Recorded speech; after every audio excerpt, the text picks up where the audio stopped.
Le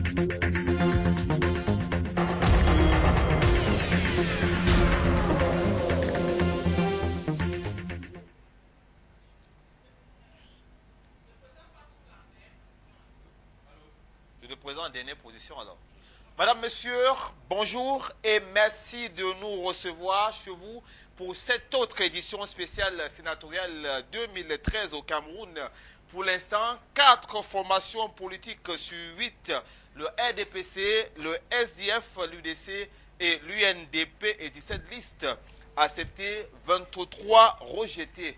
Le Conseil électoral de Election Cameroun a rendu hier mercredi dans la soirée son premier verdict. Un verdict qui ouvre la voie au premier contentieux préélectoral pour ceux de partis qui désirent l'arbitrage de la Cour constitutionnelle. Verdict également qui ouvre la voie aux premiers commentaires sur les listes retenues, sur les listes rejetées également, ainsi que l'ambiance générale autour de cette élection au Cameroun, où finalement on est en train de tout voir et de tout vivre. Sénatorial 2013, édition spéciale. Depuis nos studios du Cameroun, nous sommes à Yaoundé. Mesdames, Messieurs, merci pour votre confiance et fidélité à la chaîne de télévision panafricaine Afrique Média et pour le décryptage de ce premier verdict de l'ECAM et de l'ambiance générale autour de cette élection, alors qu'arrive à grands pas le 14 avril, date de ce scrutin. La parole sera donnée dans ce studio aux hommes de médias, aux hommes politiques ainsi qu'aux experts en question. Alors, question électorale pour les invités qui sont dans ce studio. Nous avons avec nous à l'extrême gauche, à l'extrême droite autant pour moi, Soulé Ono Hyolo. Soulé, bonjour. Bonjour. Alors Soulé, vous êtes journaliste au quotidien privé, Le Messager.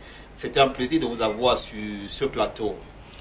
Merci de m'avoir invité et c'est tout un plaisir voilà, juste de revenir dans votre studio. Voilà, pour cette deuxième numéro de sénatorial 2013 au Cameroun, édition spéciale. Juste à côté de vous, Monsieur Ndewela Christophe. Monsieur Ndewela Christophe est vice-président national de l'Union démocratique du Cameroun. Christophe Ndewela, bonsoir. Bonsoir, monsieur. Merci donc d'avoir accepté notre invitation. C'est la première fois que vous passez sur nos plateaux. C'est exact.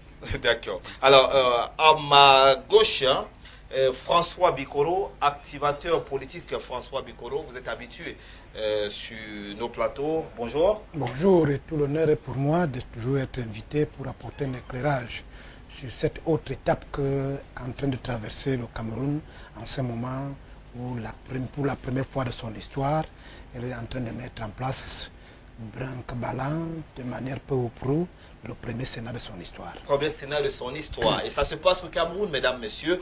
Jean-Baptiste Biaïr, directeur, journaliste d'abord, directeur de publication du journal Prospective Nouvelle. Jean-Baptiste, bonjour. Bonjour, bonjour à tous les téléspectateurs de Afrique Média. Voilà, merci donc à vous, messieurs, d'avoir accepté notre invitation. Madame, messieurs, vous le savez très bien, cette émission est en direct. Vous aussi, vous avez la possibilité de pouvoir participer au débat en nous envoyant, bien sûr, des SMS, bien sûr, signés de votre nom. Alors, avant de commencer, je convie votre attention pour que nous suivions tous ensemble cet extrait de Fonka Samuel Azou. Il est le président du Conseil électoral de Election Cameroun. C'était hier mercredi à Yaoundé. Le Conseil électoral d'Elections Cameroun, réuni en sa session de plein droit le mercredi 20 mars 2013, a procédé à l'examen des dossiers de candidature à l'élection des sénateurs. 8 partis politiques ont présenté des listes de candidats. Il s'agit de Alliance nationale pour la démocratie et le progrès ANDP, 3 listes. Front pour le salut national du Cameroun, FSNC, 2 listes. Mouvement démocratique pour la défense de la République, MDR, 1 liste. Rassemblement démocratique du peuple camerounais, 10 listes. Social Democratic Front, 8 listes. Union nationale pour la démocratie et le progrès, UNDP, 6 listes. Union démocratique du Cameroun, UDC, 1 liste. Union des populations du Cameroun, UPC, 9 listes. Soit au total 40 listes de candidatures. Après examen des dossiers, le Conseil électoral a accepté les listes ci-après de 4 partis politiques. RDPC, 6 listes dans les régions suivantes: centre, littoral, nord, nord-ouest, sud et sud-ouest. SDF, 7 listes dans les régions de l'Adamawa, du centre, du nord, du nord-ouest, de l'ouest, du sud et du sud-ouest. UDC, 1 liste, région de l'ouest. UNDP, 3 listes dans la Damawa, le littoral et le nord. On fait objet de rejet pour les partis politiques que je m'en vais citer. ANDP, 3 listes dans les régions de l'extrême nord, sud et sud-ouest. FSNC, 2 listes dans les régions de l'Adamawa et du nord. MDR, 1 liste dans la région de l'extrême nord. RDPC, 4 listes dans la région de l'Adamawa, est, extrême nord et ouest. SDF, 1 liste dans la région du littoral. UNDP, 3 listes dans les régions du centre, extrême nord et nord-ouest. UPC, toutes les 9 listes, soit 2 dans le littoral, 3 au centre, 1 à l'extrême nord, 1 à l'ouest, 1 au sud-ouest, 1 au sud et 1 au sud-ouest. Soit au total 17 listes acceptées et 23 listes qui ont été rejetées. Conformément aux dispositions de l'article 129 du Code électoral, les contestations ou réclamations relatives au rejet ou à l'acceptation des candidatures sont soumises à l'examen du Conseil constitutionnel dans un délai de 2 jours suivant la publication des candidatures. Voilà, c'était donc là un extrait du président du conseil électoral de Election Cameroun, Samuel Fonka Azou Soulé Onuolo. Je rappelle aussi que vous êtes consultant à Afrique Média, la chaîne de télévision panafricaine. Alors, quel est un peu le commentaire que suscite pour vous ce premier verdict de l'ECAM? Oh, mais vraiment, c'est pas un grand commentaire, hein, c'est un coup de pub pour l'ECAM qui, en réalité, à un moment donné, se donne assez, n'est-ce pas, de crédibilité et un peu essaie de démontrer que dans l'espace temporel qui lui est réservé, et encore que l'ECAM avait jusqu'à vendredi, n'est-ce pas, pour proclamer les listes, et l'ECAM, n'est-ce pas, a essayé de nous démontrer que il pouvait décortiquer. Vous savez qu'il y a eu un tollé général. Tout le monde était curieux de savoir que parmi les rejets, il y avait 4 listes, n'est-ce pas, du RDPC. Oui. Et le RDPC a le bon record, c'est-à-dire qu'en termes de rejet, c'est le numéro 1. Oui, suivi du NDP qui s'est vu rejeter 3 listes. Suivi de l'UNDP, et vous avez vu que... l'UNDP aussi. Voilà. Donc c'est pour dire que l'ECAM sait, et le président fait bien le dire, hein, que les contestataires ont 2 jours pour déposer les recours. Et naturellement, il faut aussi admettre que pendant qu'on dépose les recours, il y a des gens qui peuvent compléter le dossier peut-être. Hein, il y a des petites pièces qu'on peut apporter parce que moi j'ai rencontré, j'ai fait un tour à l'ECAM, il y a des gens qui avaient un problème, n'est-ce pas, de peut-être la signature de l'acte de candidature qui n'était pas fait, de telle chose. Donc, je crois que si on est tenté de dire que si l'ECAM continue comme ça, peut-être que ça va donner. Mais une chose est sûre, c'est que on ne peut pas jeter le bébé avec l'eau du bain.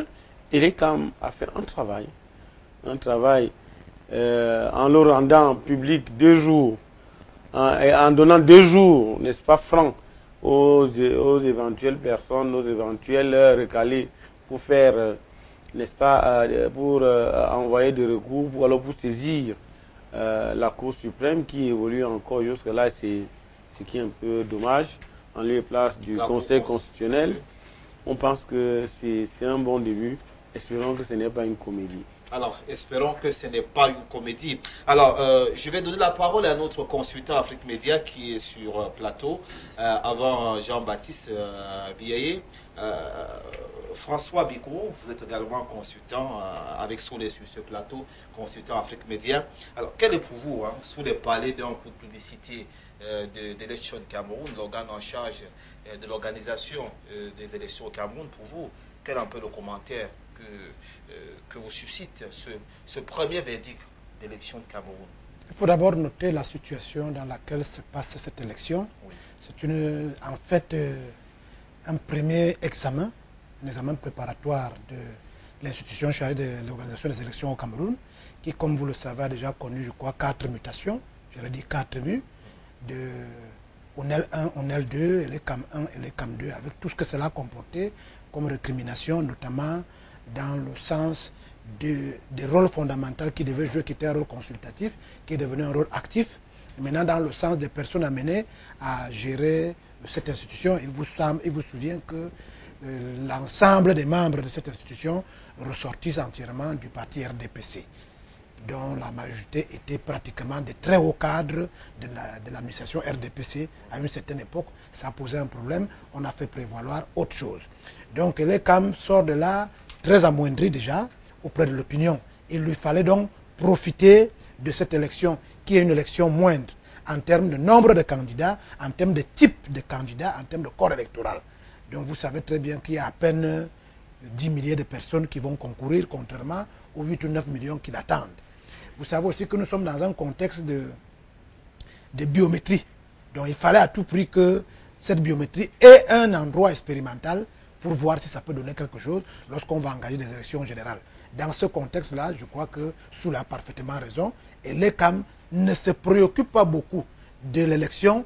Elle se préoccupe de rapter l'adhésion des Camerounais à cette institution qui est censée organiser les élections. Vu sous cet angle-là, on peut tirer un coup de chapeau à l'ECAM qui vient de démontrer qu'il est possible, en étant des anciens membres du RDPC, en étant des anciens cadres administratifs. Vous savez qu'au Cameroun, il n'y a pas beaucoup de différence entre ceux qui travaillent pour l'administration, en tout cas, et ceux qui travaillent pour le parti très proche du pouvoir, que l'on appelle RDPC, parce qu'il y en a d'autres aussi, le FNCC et autres. Ça, c'est d'un. La deuxième chose maintenant, c'est que l'ECAM nous a permis de renforcer l'opinion qu'on avait des cadres politiques au Cameroun. En ce sens que c'est des gens qui veulent gérer nos destinées, mais qui en réalité ne maîtrisent ni la loi, ni l'environnement sociopolitique dans lequel ils vivent. Nous en parlerons tout à l'heure. Lorsqu'on voit tout ce qu'on a reproché au RDPC, d'avoir recalé des jeunes dynamiques, d'avoir recalé des Camerounais dont le nationalisme et le patriotisme ne peut pas être mis à rude épreuve pour aller prendre des gens qui sont libanais, qui nigérians, je crois qu'il y a un réel problème. Lorsqu'on voit que dans ces listes, il y a des gens, la loi dit 40 ans révolus. Et on nous expliquait ici qu'en réalité, il fallait qu'il y ait quelques vieillards au regard de la configuration qui a ressorti du RDPC. Et qu'on apprenne qu'il y a un bambin de moins de 40 ans qui a été retenu par l'instance du RDPC, je crois qu'il y a un problème. L'autre vérité que l'on savait, c'est qu'il n'y a pas de différence entre les leaders politiques, entre les partis politiques, dans leurs agissements quotidiens, dans leur manière de vouloir gérer les destinées du Cameroun, puisqu'ils ont commis tous les mêmes fautes. Alors, merci François Bicot. Jean-Baptiste Biaye, votre premier commentaire sur cette première résolution de l'élection de Cameroun. Ben, écoutez, je voudrais dire qu'il y a eu manifestement une sorte de légèreté de la part des candidats au sénatorial, légèreté qui peut être observée également sur les partis politiques qui ont investi ces candidats et qui n'ont pas fait le travail de tamis à la base, étant entendu qu'il y avait pour ainsi dire, un certain nombre de conditions qu'il fallait respecter non pas seulement au sein de chaque parti politique, mais maintenant respecter la loi électorale qui elle-même, elle est chapeautée par la Constitution du Cameroun. Et donc, de ce point de vue, eh bien, certaines personnes ont pu être rattrapées par les mailles, pour ainsi dire, de Election Cameroun. Donc, première raison, légèreté. Seconde raison, c'est l'indépendance de l'ECAM. Alors, je pense que l'ECAM est en train de prouver aux yeux de l'opinion qu'elle est indépendante. Tout à fait. Je ne voudrais pas revenir sur ce que mes illustres prédécesseurs ont déjà dit de l'ECAM, mais je constate avec eux également que, manifestement, l'ECAM proclame avec ses rejets, j'allais dire son indépendance. Parce que, notamment vis-à-vis du RDPC, M. Soulé, comme tous les autres, faisait remarquer tout à l'heure que le RDPC a sa palme d'or dans ses rejets. Pas moins de 4 listes du RDPC qui ont été rejetées. Dans la Damawa, dans l'est du Cameroun, dans l'extrême nord et dans l'ouest. Alors qu'en réalité, on s'attendait beaucoup plus que ça émane des partis d'opposition qui sont la plupart du temps crédités à tort ou à raison, mais beaucoup plus même à tort, des manques de suivi de ces choses. Et quand on sait que le RDPC, semble-t-il, est le parti le plus organisé, et qu'on réussisse à détecter au sein de ce parti politique un certain nombre d'incohérences, un certain nombre de fautes, je pense que le RDPC est ici sur le grill. La troisième chose que je voudrais relever comme premier commentaire autour de ces rejets, c'est qu'il y a eu une confusion entre la vitesse et la précipitation des candidats dans la production d'un certain nombre de documents dans leur dossier. Vous savez, les délais étaient relativement courts. Mais je ne voudrais pas les exonérer de ce fait-là, ce d'autant que les textes ont tout prévu.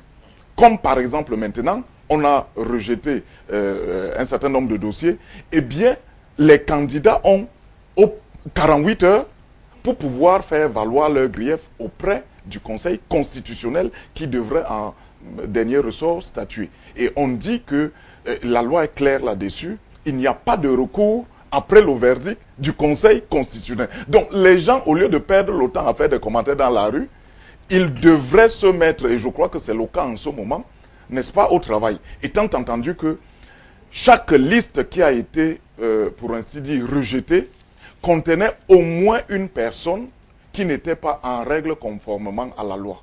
Toute la liste est donc rejetée.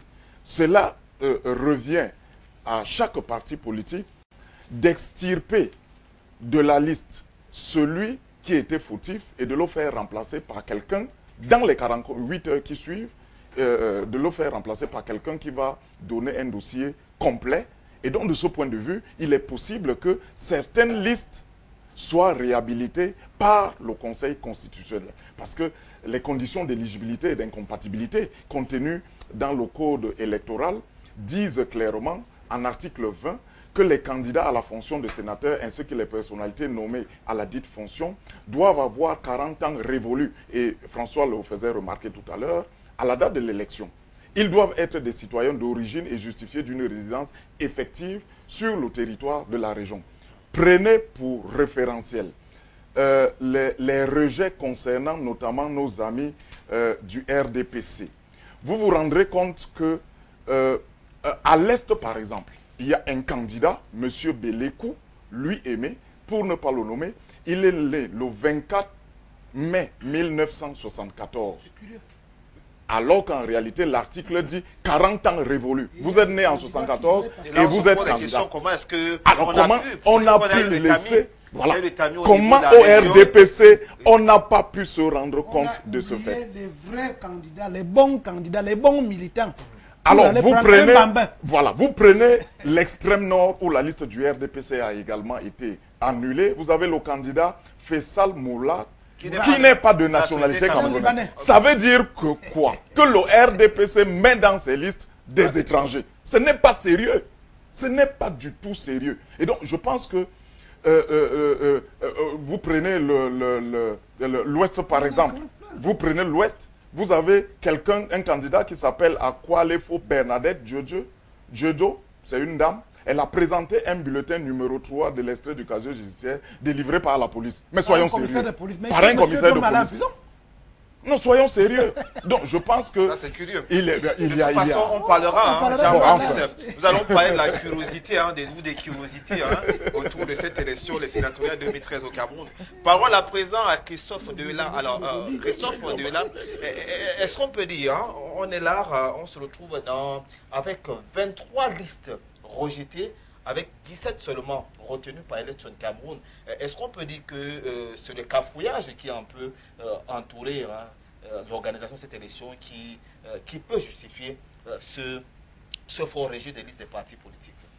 Non, je crois que ce qu'on peut dire, c'est qu'il y a beaucoup de partis politiques qui n'ont pas pris la peine de maîtriser le code électoral. Parce que les dispositions du code électoral sont précises en matière de conditions pour faire acte de candidature aux élections sénatoriales. Dès lors qu'on n'a pas bien maîtrisé ou bien on n'a pas compris cette disposition, il est possible que l'on viole l'une ou l'autre de ces dispositions. Les exemples cités, s'agissant particulièrement du RDPC, le parti au pouvoir, sont là pour justifier la légèreté avec laquelle les dossiers ont été montés. Non seulement par les candidats, mais par les restes du parti qui ont investi ce genre de candidats. Ce qui est même beaucoup plus grave, avec votre permission, c'est que le président national du RDPC a validé quand même ces listes, président national du RDPC et président de la République. Ce n'est pas la première fois. Le comité central du RDPC recèle en lui des conseillers municipaux du SDF. Ce n'est pas la première fois. Des gens qui vont en mission alors qu'ils sont morts depuis 10 ans aujourd'hui. C'est pour ça que nous disons qu'il y a un problème de savoir si nous sommes gouvernés au Cameroun. Alors, sous les noms, ça veut dire que vous, c'est un dessin, je ne sais pas, j'aimerais bien avoir votre avis. C'est un dessin qu'on s'est retrouvé avec des listes, plus ou moins fantoches comme celles qu'on a vues opposées à l'ECAM. Moi, je voudrais d'abord faire un regret. Nous avons tout à l'heure encensé, nous avons plus ou moins parlé de l'ECAM. Le président du conseil de l'ECAM nous a donné, n'est-ce pas, un certain nombre d'éléments. Et on a demandé les motifs du rejet, il n'a pas donné hier. Je ne sais pas si vous les avez eus. Non, il a dit que ça devait faire l'objet d'un communiqué. Oui. Mais les motifs du rejet sont dans Cameroun Tribune. Ce n'est pas sérieux et il faut décrier cela. Et je pense que le Conseil national de la communication doit pouvoir décrier cela. Vous ne pouvez pas inviter, parce qu'il y a eu une série de coups de fil à gauche, à droite, on invite la presse, mais on lui donne une partie de l'information, on ne donne pas l'autre. Moi, je voulais être rassuré que vous avez eu cette information. On a approché le président du conseil de l'ECAM pour lui dire, mais attends, quels sont les motifs du rejet? Parce qu'il y a beaucoup d'organes de presse qui seraient sortis avec ça. Imaginez-vous que lorsque quelqu'un achète votre journal, non seulement ils font cela très tard, parce qu'on vous appelle au pied levé dans 5 minutes, le président du conseil de l'ECAM va faire une communication. Quand vous arrivez, il vous donne l'information brute ou il ne vous donne pas les explications. Parce que c'est extrêmement grave. Ça, je voulais le dire pour ne pas l'oublier. Parce que est-ce que c'est parce qu'il avait constaté que même au sein du RDPC, il y avait ce genre d'incohérence qui n'a pas voulu que les gens mangent le RDPC cru, n'est-ce pas, dans leur livraison de ce matin. Peut-être c'est possible. Mais toujours est-il que ça devait sortir et c'est sorti. Ça veut dire clairement que s'il n'y avait pas de voie de recours, le RDPC en ce moment-ci serait en train de perdre 28 sénateurs. Et ça veut dire encore que sur les 28 sénateurs, il n'y a que les 7 de l'Ouest où le RDPC pouvait faire véritablement compétition avec le SDF et l'UDC. Mais à l'Est, comment voulez-vous expliquer que le bastion du RDPC comme l'Est vous donne des listes qui ne sont pas, ou alors qui peuvent être complètement rejetées? l'Est, l'Adamawa, il en est aussi de l'extrême nord. Et quand on sait que l'extrême nord est la région qui a présenté le plus grand nombre de listes, parce que du RDPC, l'extrême nord a présenté, c'est-à-dire on a recensé 7 listes RDPC à l'extrême nord, multiplié par 7, donc ça faisait 49 candidats à la candidature au niveau du RDPC. Il y avait, on ne peut pas dire qu'il n'y avait pas la matière, parce que sur 49, on vous demande de choisir 7 bons dossiers. Le RDPC n'arrive pas à le faire, c'est qu'il y a un problème. Maintenant, est-ce qu'il faut penser que ça a été fait à dessein? Juste là, c'est ma question. C'est possible. C'est possible parce que vous savez que il y a beaucoup, aujourd'hui, le comité central, le bureau politique, toutes ces personnes qui entourent M. Biya, le président national du RDPC, sont des gens qui ont des deals à l'intérieur, n'est-ce pas, du parti. Et lorsqu'ils se retrouvent dans une situation où leurs poulains, les poulains dont ils sont le coach, ne peuvent pas passer, ils font ça exprès. Ils peuvent faire ça exprès pour que, tant pis que les sénateurs viennent de l'opposition. Oui, on peut te faire ça. À l'Adamawa, on peut faire ça parce qu'on dit, ok, bon, s'il n'y a rien, si on n'a pas pris ce, n'est-ce pas, que nous avons positionné, alors on perd tous. Donc, il y a tout cela qui embarrasse et qui pose effectivement la question, la problématique, n'est-ce pas, de la fin du RDPC. Je pense que Bikoro qui est là et moi-même, la fois dernière, nous avons interrogé les arcanes, le fonctionnement du RDPC. Pour dire. Et ça, c'était avant, n'est-ce pas, qu'on ne publie la liste des candidats retenus. Nous craignons, et les craintes sont encore là. Ça veut dire qu'en réalité, l'ennemi est encore dans la maison. L'ennemi, sinon on ne peut pas admettre ça. Et quelqu'un l'a dit, Jean-Baptiste Biya l'a dit tout à l'heure, c'est quand même le parti le mieux organisé. C'est quand même le parti qui est sûr, quelles que soient les batailles, d'avoir des sénateurs dans toutes les régions. Imaginez-vous, imaginez-vous, hypothèse d'école, parce que les gens pensent que en le faisant, ils vont nuire à M. Biya. M. Paul Biya peut dire, ok, si c'est ça le cas, je laisse tomber. Il n'y a pas de recours. Moi, j'ai 30 que je vais nommer. Et je sais que je suis capable d'avoir tel ou tel, et je suis capable d'avoir la majorité absolue, n'est-ce pas? Même en composant avec le SDF. Peut-être aussi avec l'UDC, qui sait, sait-on jamais. Toujours dit que il est possible de composer avec. C'est pas interdit. Non, mais c'est des alliances politiques, nous sommes dans le cadre du Sénat. Donc, M. Biya avait dit, ok, vous qui avez expressement mis les fautes ou bien fait glisser un certain nombre de choses, je laisse tomber. Et le Cameroun, ces régions-là vont pleurer parce que non seulement elles n'auront pas de sénateurs, mais deuxièmement, M. Biya va les attendre au tournant.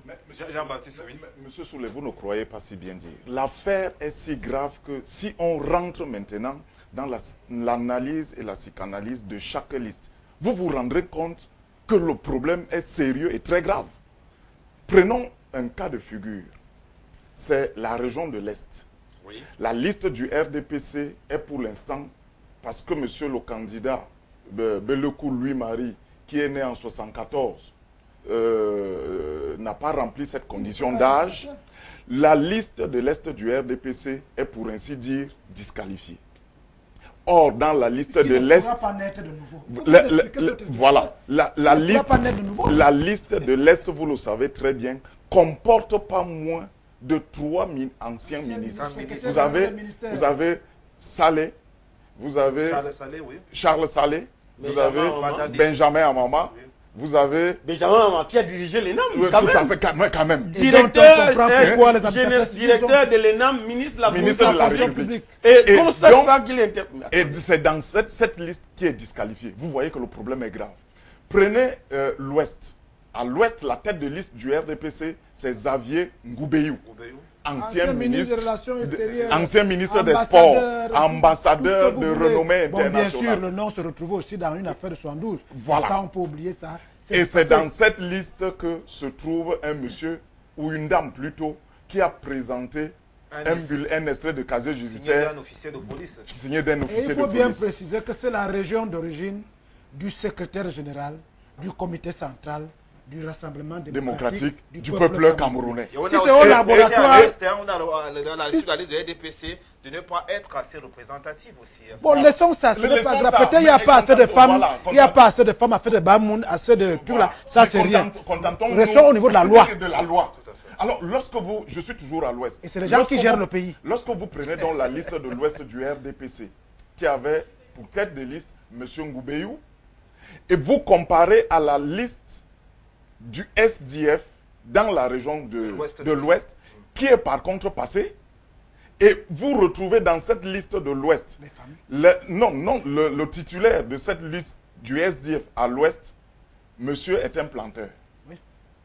Vous avez des coiffeuses dans cette liste. Voilà les fonctions qui ont été publiées. Bref, Je ne les le dis pas pour populations de discréditer, base. mais vous savez que Cameroun Tribune, le très sérieux Cameroun Tribune a publié cette liste avec ses fonctions. Avec les Donc, fonctions il y a les différentes. planteurs, il y a les tracteurs, il y a les Bref, coiffeuses, toutes les couches bref, socio-politiques de les la région. couches sociopolitiques, comme il Jusqu'à le la dit. représentation sociologique. Ce qui manque au RDPC. Ce qui attire mon attention, c'est que les gens qui sont supposés ne pas connaître grand-chose par rapport à la loi, C'est finalement On respecte la ont loi. respecté la loi par rapport aux gars du RDPC. Et c'est là où je voulais en venir. Oui, ça, c'est Et je peux également attirer l'attention, nous avons un responsable de l'UDC. La liste de l'UDC compétit également à l'ouest.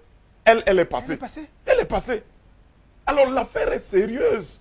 En réalité, les gens, je ne sais pas, peut-être qu'ils espéraient avoir un coup de pouce de la part du pouvoir. Mais cette fois-ci, on leur a dit, la tricherie ne peut pas aller loin. Et c'est de ça qu'il s'agit. Prenez les listes, par exemple, du sud-ouest. Je crois qu'il y a le sud-ouest qui a été éliminé également, le sud-ouest. On a éliminé un certain nombre de partis politiques qui compétissaient, je crois, dans le sud-ouest. On va se rappeler de tout ça. Mais on se rendra quand même compte également que c'est dans le sud-ouest qu'on aime parler des papiers de Kumba. Ouais. Ça nous amuse souvent. Mais là, on vient de voir que des gens, des candidats sérieux ont produit, entre guillemets, les papiers de Kumba. C'est-à-dire que des fausses attestations, des faux de ceci, des âges, c'est parce que le Cameroun évolue toujours dans... Nous, Camerounais, là, nous aimons évoluer dans le faux. Et nous croyons que... Et ça nous rattrape toujours. Alors, et ce faux-là, avec ce faux-là, on voulait piéger le président national de RDPC? Oui, si on prend le fait qu'on convoque la situation sociopolitique de ces 15 dernières années, Oui. où tout le monde s'accorde à croire que M. Biya fait un effort pour être en adéquation avec la communauté internationale et l'opinion nationale. Et qu'à l'intérieur du pays, comme nous sommes dans les fins de règne, et les fins de règne suscitent des vocations, on peut estimer que M. Biya, qui a déjà bougé 4 générations de cadres dans son pays, les quarantenaires, les cinquantenaires, les soixantenaires, et qui donne encore une perche aux 60, comment on dit ça quand même, 70 ans, septuagénaires, voilà. On peut se dire qu'il y a des gens qui se disent, M. Biya peut-être veut léguer une autre forme de gouvernance à ce pays, oubliant qu'il y a 3 générations qu'il a bougé. Je crois que ces 3 générations s'entendent chaque fois pour que le retard de la transition soit assez grand. Parce que je vous ai dit tantôt que même lors de l'édiction des membres du comité central du RDPC et du bureau politique, qui est un peu une sorte de caucus qui gère le RDPC, donc qui gère le pays, il vous souvient que un membre bien connu du SDF, membre d'un conseil municipal à l'ouest du Cameroun, au moment où des gens donnaient 40-50 millions, ils n'ont même pas pu avoir leur nom à l'intérieur du sein de sein, on a trouvé un bon moyen pour aller prendre un conseiller du SDF, conseiller municipal de l'Ouest, pour le mettre au comité central du RDPC. Il vous souvient que dans les délégations qui vont descendre le 24 mars, comme ça se fait chaque année, ils prennent toujours malin plaisir à prendre des gens qui, ni de près ni de loin, ne sont concernés par le RDPC. Par exemple, les morts. Quand on est mort, on n'est plus concerné par les vivants. Et à même plus grave, il vous souvient le président de Transparency International. C'est-à-dire que tout le monde sait que Transparency International est une organisation indépendante qui justement est là pour l'équilibre de la gouvernance locale. Mais on a quand même pris le soin de mettre son nom comme tête de délégation du RDPC qui descendait quelque part. Il était obligé de faire un communiqué qui est passé dans tous les médias internationaux. Ça décrédibilise complètement tous les efforts faits par le président du RDPC qui pense que c'est un président de tous les Camerounais. Il a certainement compris que le RDPC a un petit problème avec la loi. Maintenant, si on convoque le fait que à l'université de Konengi et de Noubel, c'est-à-dire la prison centrale, le pénitencier de Konengi et de Noubel, si on voit le nombre de cadres qui s'y trouvent, le nombre de cadres qui ont spolié ce pays de tout son argent, de tous ses espoirs et ses espérances, et malgré les injonctions du président national du RDPC dans les congrès, malgré les injonctions du président de la République, président national du RDPC, à travers la volonté de balayer les écuries de GIA, je crois qu'avant-hier, on a encore pris, je crois, 3 ou 4 membres du comité central qui, semble-t-il, tous réunis, ont encore spolié le pays, je crois, d'une trentaine de milliards. On peut donc se dire que les gens font ça sciemment pour bloquer chaque fois le processus. Et ça a été vu avec l'organe ELECAM qu'on a répété tout à l'heure, au nom de quoi on a 243 partis politiques qui se combattent au couteau depuis 1992 parce qu'ils veulent être à l'instance de pouvoir et que les quelques membres d'un conseil électoral dont le résultat n'est pas toujours accepté par tout le monde parce qu'on soupçonne tout le monde, qu'on y trouve encore un malin plaisir à mettre soit des anciens bandits, soit des bandits en puissance, mais plus grave, des membres d'un même caucus dont tout le monde s'accorde à dire que c'est lui qui gêne le processus électoral dans notre pays. Donc je crois que, tel que cela se dit, on a vraiment l'impression que les gens ne veulent pas que ça avance. Et là, on interpelle maintenant la société civile qui doit rester vigilante tel que le processus est parti et aider l'ECAM qui a été sérieusement émasculé par l'opinion à aller effectivement de l'avant. Parce qu'il n'est pas exclu que les 2 jours qui nous restent, qu'un sous-préfet s'amuse, je dis bien s'amuse, à faire en sorte que Faisal devienne Camerounais, puisqu'il y a un commissaire de police qui a permis à quelqu'un de devenir Camerounais. Il n'est pas exclu qu'un gouverneur à qui on va dire tu seras nommé ministre de l'administration territoriale s'amuse, je dis bien s'amuse, à rendre une pièce d'identité qui n'a pas pu être mise en place en 2 semaines, la rendre légale en moins de 30 minutes. C'est pour ça qu'il demande que la population soit vigilante, que la société civile soit vigilante, mais que surtout les partis politiques entre eux, il n'y a pas beaucoup de personnes à surveiller, tant le jour de l'élection que dans les sous-préfectures.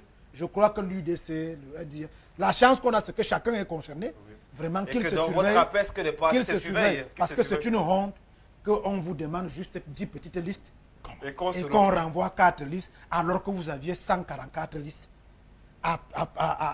au sein de votre parti politique et que vous en avez extrait rien que 10 et que sur les 10 là, vous prenez les bambins et des gens qui ne sont pas des Camerounais qui iront faire le Sénat au Liban et autre chose, alors que là, il y a des gens comme à l'Ouest où on sait il manque de bambous dans la liste du RDPC, il manque les Arabes choix, non, entre nous quand même, je crois que c'est à dessein qu'on a voulu faire ça pour dire Biya, il est temps que tu partes, ce n'est pas une bonne chose. D'ailleurs, merci de me donner la possibilité de dire quelque chose maintenant, parce que au-delà de tout ce que les autres collègues ont eu à dire, les récriminations portées sur les partis politiques, ce que je voudrais relever, c'est la pertinence du travail fait par le Conseil électoral. Parce que quand vous regardez les motifs de rejet, ça montre le sérieux qui a caractérisé ce travail. Il faut, je crois, souligner la pertinence du travail qui a été fait. Parce que l'on aille jusqu'à vérifier que tel n'a pas atteint 40 ans révolus. Cela veut dire qu'on a pris soin de regarder, de vérifier, sur la copie date de naissance, faire le calcul nécessaire pour trouver qu'il n'a pas 40 ans. Relever que le bulletin numéro 3 n'est pas délivré par un président une personne habilité pour le faire. Non, il faut le faire. C'est la raison pour laquelle le Conseil ayant fait son travail, c'est le lieu d'interpeller la direction générale de l'ECAM qui doit conduire les opérations électorales de faire le même travail pour enfin organiser au Cameroun des élections libres, justes et transparentes. Le travail que le Conseil vient de faire montre que c'est possible. Que c'est possible. Mais avec la sanction de tout le monde. Oui, on va aller très rapidement parce qu'on va prendre tout à l'heure la revue des unes des sénatoriales. Oui, Soulé, vous voulez parler avant JB? Oui, Soulé. Non, en fait, disons, je voudrais tout simplement dire que ça, c'est le RDPC qui m'intéresse. Parce que j'estime que Tu dois montrer la voie. le RDPC, les lois sont en majorité votées à l'Assemblée nationale par les députés RDPC qui sont majoritaires. Et d'après certaines informations, la personne qui allait déposer les listes du RDPC, c'est le secrétaire général adjoint, le ministre Grégoire Ouna, qui est là depuis très longtemps, qui a même fait une déclaration dans les journaux. Je pense que quand lui-même il regarde le retour des choses comme celle-ci, parce que imaginez-vous que par région, des régions, oui. non, je voulais dire que par région, il y a seulement une liste RDPC. Par région. Ça veut dire que vous avez 7 candidats par région. 7 personnes. C'est-à-dire 7 personnes dont il faut en examiner le contenu du dossier. Alors, si pour cette personne, vous exprimez autant de fatigue pour prendre à la légèreté ces histoires, je veux bien que les autres partis qui savent qu'ils vont tout simplement parader, c'est pour la parade, les autres vont pour la parade. Que ANDP dise, bon, vraiment, déclaration de la candidature en 3 exemplaires non légalisés par tous les candidats. Bon, on a fait ça à la hâte parce que on est au sud-ouest. Mais là où on sait qu'on va gagner, on devrait prendre toutes les dispositions. Et je voudrais dire que j'ai le sentiment qu'on a torpillé ces listes-là parce que le RDP, ce n'est pas un parti démocratique. Moi, à travers ce genre de choses. Parce que si le RDPC était un parti démocratique, la démocratie aurait, n'est-ce pas, pris le dessus lors de la sélection de ces candidatures. On ne se serait pas retrouvé, mon Dieu, et bon sang, avec quelqu'un qui est né en 1974. Mais alors, le candidat Bélékou, lui, aimé de l'Est, il faut qu'on s'interroge sur, n'est-ce pas, ses références, son militantisme, et même... Oh, il y a de l'autre côté des gens qu'on a recalés, mais c'est extrêmement... Il n'y a même pas que le sujet là. Il y a un autre débat de fond aujourd'hui dans l'Ofundi, qui estime qu'on a pris un certain ancien député, un certain Essomba Tchungi, donc, en dehors même de ce que ça brûle dans le RDPC. Mais on arrive à ces gens-là. Je suis sûr qu'à l'ouest, les milliardaires qui ont été recalés, n'est-ce pas, c'est la coule douce. Et à travers ça, il y a des signes précurseurs de ce que commencera la campagne électorale. Absolument. Est-ce que les milliardaires qui ont été recalés vont mettre l'argent? Maintenant, il s'agit aussi de savoir si la Cour suprême, n'est-ce pas, aura la hauteur, la même hauteur que les cas. Parce qu'aujourd'hui, c'est la Cour suprême qui va sauver le RDPC. Bon, elle a régulièrement sauvé M. Biya en le proclamant élu à toutes les élections présidentielles. Maintenant, elle doit encore sauver M. Biya en réintégrant ou bien en repêchant les sénateurs recalés. Personnellement, si j'étais à la Cour suprême, non, le RDPC, il faut leur donner une leçon. Il faut leur donner une leçon, il faut les laisser aller jusqu'au bout de leur trahison, de leur traîtrise, de leur menterie et de leur combine. Parce que j'avoue, M. Biya n'a plus rien à gagner. Il veut faire de vous des vénérables sénateurs, mais si ça ne vous chante pas, ok, bon Dieu, allez-y. Voilà, rapidement.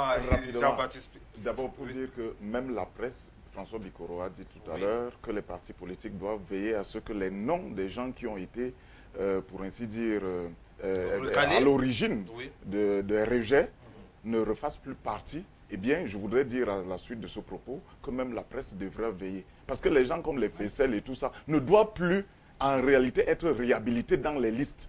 Première chose. Parce que c'est eux qui pourrissent finalement les listes avec ce qu'ils ont fait là. On est 22 millions. Première chose. Deuxième chose, c'est vrai que je ne partage pas entièrement le point de vue de M. Solé lorsqu'il a dit que la Cour suprême va encore légitimer, ainsi de suite. Non, je pense que la Cour suprême, en lieu et place du Conseil constitutionnel, fait son travail et va rendre son verdict, n'est-ce pas, au regard de ce qu'il sera soumis à son appréciation.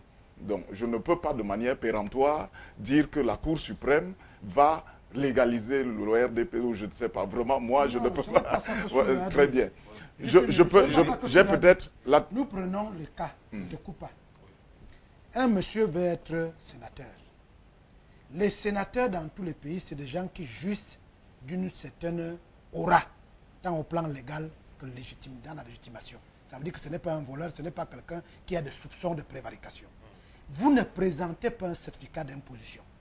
Le certificat d'imposition, c'est l'une des pièces qui prouve que si vous avez une activité, vous êtes en règle avec le Cameroun. Le Cameroun, comme il se construit, puisque vous en bénéficiez, vous en profitez. Je ne vois pas comment il va la Cour suprême, si on voit le nom de ce monsieur, ça veut dire que la Cour suprême a légitimé encore une fois le RDPC. C'est pour ça que c'est ça que je le dis. Un monsieur qui n'a pas d'extrait de cahier judiciaire, il a eu le temps de le faire en 2 semaines. Si ce monsieur revient, nous conclurons que la Cour suprême a encore légitimé le RDPC. C'est de ça qu'il s'agit. On n'a pas dit que s'il y a un verdict qui va arriver. Ces gens ne peuvent plus créer ces pièces. Il ne faut pas qu'on nous comprenons. Je l'ai dit.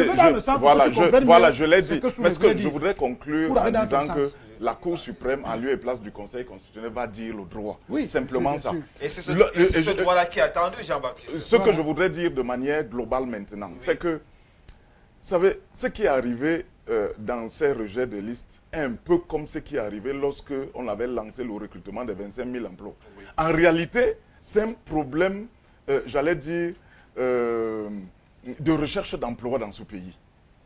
Parce que ces gars qui postulent, pour la plupart, pour le Sénat, ne savent pas, pour la plupart, je dis, à quoi renvoie le Sénat. Qu'est-ce qu'on fait dans le Sénat? Je voudrais dire que beaucoup. Si c'est les partis politiques qui sont concernés, ce n'est pas les individus. Ne menez pas en bateau. Tout à l'heure, vous m'avez très mal compris en parlant de légitimation de cela. Non. Je n'ai pas mis la Cour suprême sur le tribunal de l'histoire. J'ai tout simplement indiqué que mon souhait serait que la Cour suprême prenne tout aussi du sérieux, comme l'a fait Elekam. Première chose. Deuxième chose, je vous ai dit tout à l'heure que je mets la différence entre les partis politiques et le RDPC. Peu importe si vous pensez que je n'ai pas le droit de le faire, mais je pense que le seul parti politique qui a présenté 10 sur 10, c'est le RDPC. Parce que sur le plan de son épanouissement à l'échelle nationale, son envergure, son engouement, il n'y a pas de souci. Et n'oublions pas, parce que dans 2 ou 3 jours, le RDPC aura 28 ans. Le RDPC étant, n'est-ce pas, le petit-fils le fils de l'UNC, le petit-fils de l'UC. Ça veut dire qu'il y a eu une continuité, parce que n'oublions pas que le Abamenda, on a dit l'UNC devient le RDPC et l'UNC a transféré tout son héritage au RDPC. Tout cela m'amène à vous faire comprendre que on ne peut pas admettre ici que c'est une affaire de Békou, Bélékou, qui n'a pas 40 ans. On ne peut pas penser que la candidature à Kouaflo Bernadette, voilà, parce que délivrée par la police, mais attends, on ne peut pas admettre que c'est la police qui délivre un certificat en violation des articles. Il faut bien lui dire dans quelles conditions ces histoires se sont passées. Voilà. Le RDPC reçoit par région en moyenne 4 listes de ses collaborateurs. Oui. Et dans ces 4 listes, au-delà de faire que c'est déjà beaucoup, il y a des députés. On arrive donc au palais des congrès, on attend le bureau politique qui n'a jamais siégé. On attend le bureau politique qui n'a jamais siégé. On arrive au palais des congrès par une mimique gestuelle et langagière. Le président de la République, président national du RDPC, demande qu'on extrait 2 de ses neveux. Bonnivant, Et il s'avère qu'ils sont des députés. Sur le couloir, les gens se disent, s'il a biffé les députés, qu'est-ce qu'on fait? En rentrant, donc, on se rend compte qu'il y a en moyenne sur les 140 députés RDPC, pratiquement la moitié qui voulaient être sénateurs. Donc c'est au va-vite. Et comme avec le Tchèque, donc ça peut expliquer pourquoi, ayant déjà mis de côté des vrais candidats, il aurait été difficile d'aller fouiller parce qu'il y avait un carfanaïum terrible au comité central du RDPC. On commence à appeler des cousins. Il y a une liste RDPC, je crois, nord-ouest, le monsieur est en France.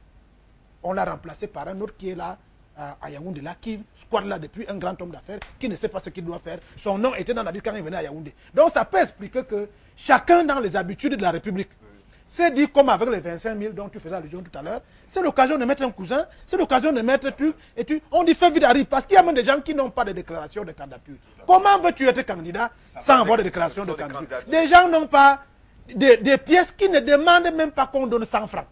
Des pièces aussi simples qu'on te dit de prouver que pour être éligible, il faut d'abord être électeur. Donc il faut simplement... La déclaration sur l'honneur, mon frère. Non, c'est-à-dire qu'il est encore au village quand il apprend que son nom est sorti dans une liste à Yaoundé. On lui dit, bon, comme d'habitude, l'administration, c'est nous. Et les CAM, c'est nous. On va voir, comme on va voir après. Malheureusement, les CAM a décidé de jouer franc jeu parce que je vous dis, nous sommes en fin de système, en fin de régime. Je crois que les institutions qui sont mises en place, on les a mis en place pour le futur. Il faut rassurer les gens sur le futur que quel que soit le sort qui sera réservé au RDPC, quand M. Biya va partir, le pays va avancer avec des institutions que nous sommes nous-mêmes choisis. C'est dans ce sens qu'on disait que chacune des institutions doit se mettre face à l'histoire. Et jouer et son comme rôle. La première c'est très bien a suivi, déjà donc commencé, François le reste va continuer. Oui, allons-y. Oui. Parce que je voudrais qu'on prenne la deuxième pause de cette émission. Oui, je voudrais qu'on avance, s'il vous plaît. Oui, oui. Si vous en plaît, je voudrais qu'on avance rapidement. Les sénatoriales Oui. sont les premières de l'histoire. Oui. Et je souhaite que la Cour suprême, pour être bien compris par M. Biaye, ne commette pas l'histoire de 92, où c'était l'une des premières, sinon la vraie première élection présidentielle. Qu'est-ce que vous voulez dire? Qui est restée à la gorge, en travers la gorge, parce que, au regard de toutes les dérives, les incohérences, les incorrections présentées, le président de la Cour suprême a reconnu qu'il y a eu un certain nombre de tel. Mais il a dit qu'il ne peut pas invalider l'élection de M. Biya et il ne peut que le proclamer élu malgré. Donc c'est pour ça que c'est écrit, hein, il a proclamé en 92 la première élection est la vraie. Hein? Il a proclamé il y a eu telle chose, telle. Mais en l'état, malgré tout, je proclame M. Paul Biya vainqueur de l'élection. C'est entendu sous les... Donc je ne voudrais pas que cette erreur-là se reproduise. Voilà, c'est votre avis. Vous avez dit, on vous a suivi. En quelques secondes simplement, que beaucoup de candidats se sont présentés à cette au poste de sénateur, sans savoir à quoi renvoient les sénateurs. Vraiment, je persiste et je signe. Voilà. Parce que au RDPC, pour ne parler que du RDPC, 910 candidatures ont été enregistrées. Oui. Pour simplement, vraiment, je vous donne l'information sortie de bonnes sources. 910 candidatures. Alors, pour simplement 70 places, alors, ça veut dire quoi? Ça veut dire qu'il y a eu des gens, il y a eu des candidats qui se sont portés candidats au sénatorial simplement parce que, comme François disait tout à l'heure, beaucoup espèrent régler un problème d'emploi. Oui. Parce que pour être sénateur, et c'est ça qu'il faut également dire, mais monsieur, vous avez 1 million au moins par mois. Et beaucoup de gens se sont lancés, dans cette affaire parce qu'ils espéraient avoir aussi de l'argent. Nous allons prendre la deuxième avis. Non, cet avis peut se comprendre si en dernier recours, en dernière analyse, le parti n'avait pas sélectionné Souley, on va aller très rapidement. C'est combattant. On va aller très rapidement, on vous a compris, Souley. Nous allons prendre la deuxième pause de cette émission. Il s'agit de la revue des unes des sénatoriales. Juste pour dire que les élections sénatoriales passionnent énormément au Cameroun, y compris même les journaux camerounais.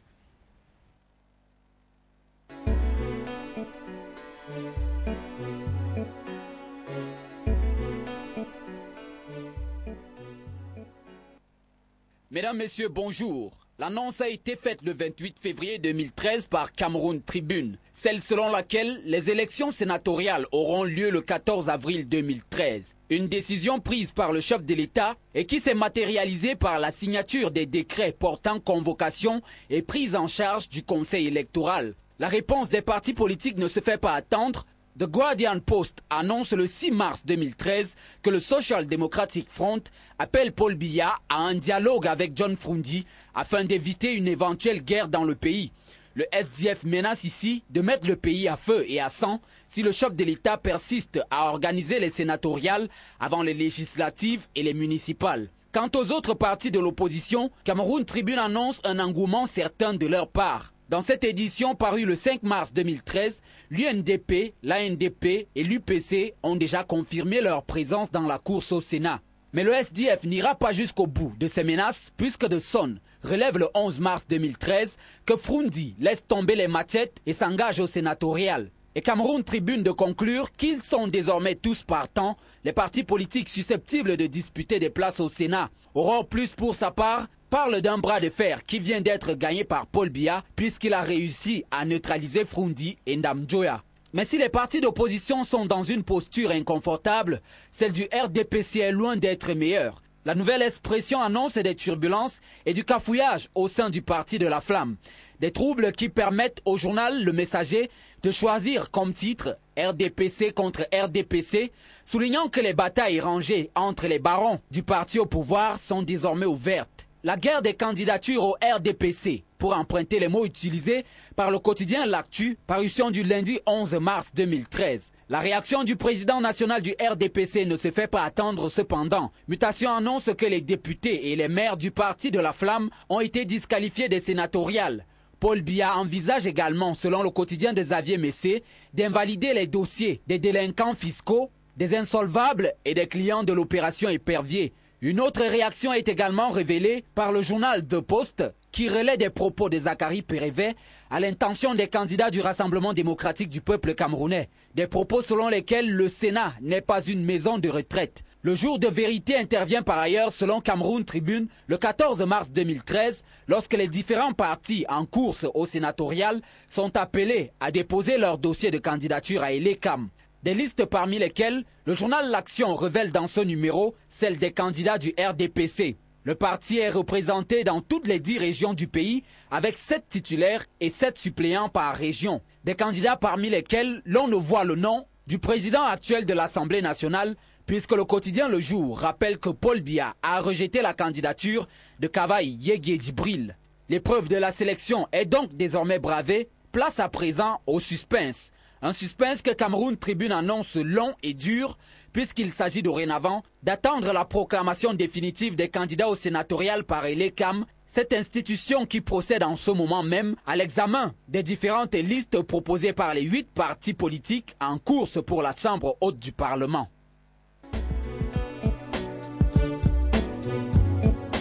Voilà, cette liste est bien déjà connue, c'est 23 rejets et 17 listes seulement retenues par Election Cameroun. Retour donc sur ce plateau, mesdames, messieurs. L'émission est en direct depuis Yaoundé, la capitale du Cameroun. Vous aussi, vous pouvez participer en nous envoyant vos SMS signés. Et nous allons donc poursuivre l'émission avec toujours les curiosités de cette émission, de cette élection, autant pour moi. Christophe Ndela, on a vu dans les listes de rejets, le rejet du Front pour le Salut National du Cameroun, le parti de Issa Tiroma. On se pose bien la question, comment est-ce qu'un tel parti avait... où est-ce que ce parti avait vraiment trouvé l'idée, hein? Ça, c'est vrai que vous êtes un parti concurrent de présenter sa liste. Je vois dans les listes de rejet, on dit que déclaration de candidature non légalisée. Et surtout que les candidats même du Front pour le salut national du Cameroun devaient voter pour eux-mêmes. Ils ne sont pas des conseillers municipaux. Oui, c'est vrai que le Front pour le salut national du Cameroun n'a pas de conseiller. Mais vous savez que le vote est secret. Oui. Cela veut dire qu'à l'issue de l'élection, on ne demande pas à un électeur pour qui il a voté. Par conséquent, on peut bien penser aller aux élections tout en sachant qu'on aurait 0 voix. Tout simplement pour participer à la construction de la démocratie. Ça, c'est possible. Parce que s'il était question d'aller aux élections ayant 50% de chance de gagner, c'est-à-dire être sûr de gagner. Être sûr de gagner. Ayant tout au moins 50% de gagner, aux dernières élections présidentielles, on n'aurait pas vu près d'une trentaine de candidatures au Cameroun.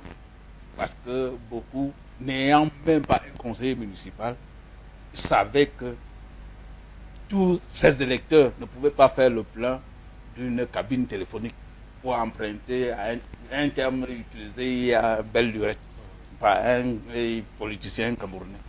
Ce qui veut dire que ça c'est possible. Mais la curiosité, c'est de présenter les déclarations de candidature non légalisées, conformément au code électoral. Alors on l'a déjà dit. Pour moi, c'est ça la On l'a déjà dit. Alors François Bikoro, est-ce que pour le parti d'Issa Tiroma, de votre point de vue, est-ce qu'on peut assimiler cette présence, cette volonté de vouloir prendre part au sénatorial comme une gesticulation politique ou une envie d'occuper la scène médiatique, médiatique ou politique camerounaise, ou même du vaudou politique, parce qu'on ne peut pas comprendre comment est-ce que parti nouvellement créé qui arrive après vraiment sur lui cette liberté de prendre part à cette élection sénatoriale. Les 3 concepts que vous avez évoqués sont des concepts qui sont majeurs dans l'action politique. On fait du vaudou, on fait de la gesticulation. On fait de l'animation. On fait de l'animation. Maintenant, je disais tantôt qu'il faut convoquer la situation dans notre pays. Je vous disais, quand nous étions en fin de règne, M. Biya a choisi une fin de règne mouvementée, en ce sens que c'est un lion qui mange ses propres petits. Et M. Issa Tiroma Bakary est un homme politique. D'abord, l'élection lui donne une envergure de médiatisation gratuite. La deuxième chose, c'est que M. Issa Tiroma Bakary se positionne pour 2 raisons. La première raison étant que, comme nous sommes en fin de système, la première fin de système concerne la gouvernance locale. Au moment où je vous parle, les conseillers municipaux et les députés ne sont pas sûrs de revenir un jour. Au regard de tous les migments qui ont eu lieu, soit leurs mentors sont allés en prison, soit les noms de leurs mentors ont été refusés, soit leurs propres noms ont été... Donc il y a une frustration qui va naître là. Maintenant, la deuxième chose, c'est que M. le Président, M. Biya, va nommer des sénateurs. Ils sont au nombre de 30, donc 3 par région.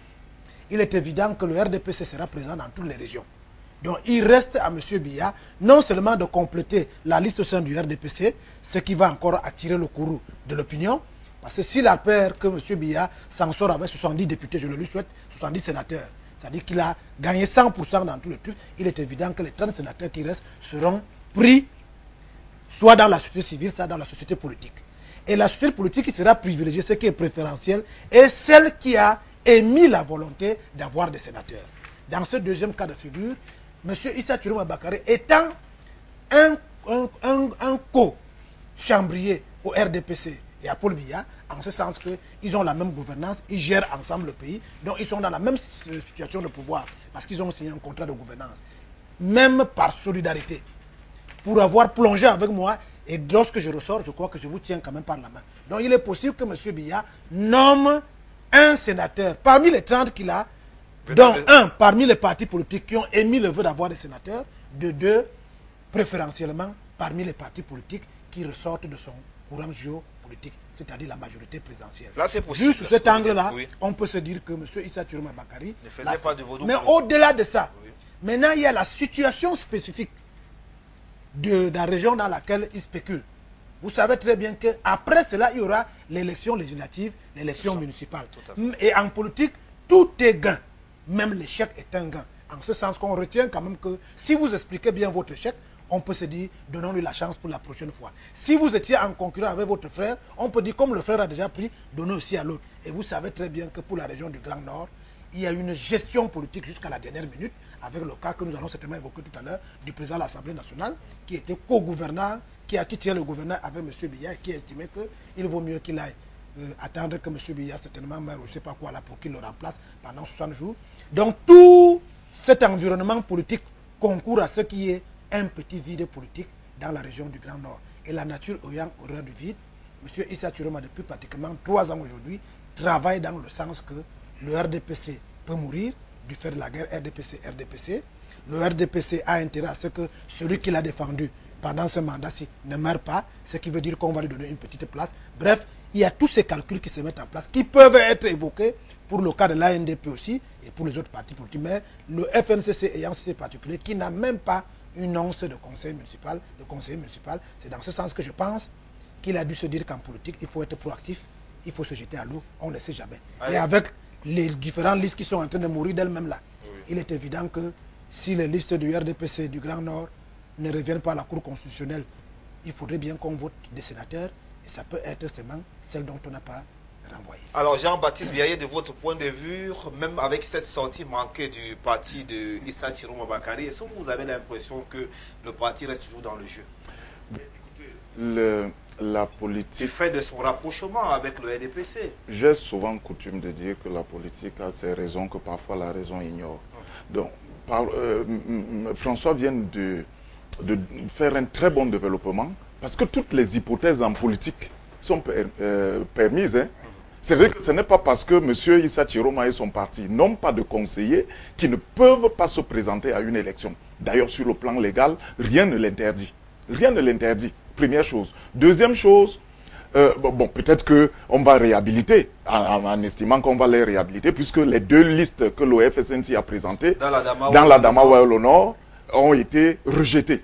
Donc maintenant, si l'OFSNC réussit à produire des griefs auprès de la Cour constitutionnelle et qu'on puisse réhabiliter l'OSDF dans la course pour les sénatoriales, eh bien l'OFSNC peut avoir des raisons d'oser.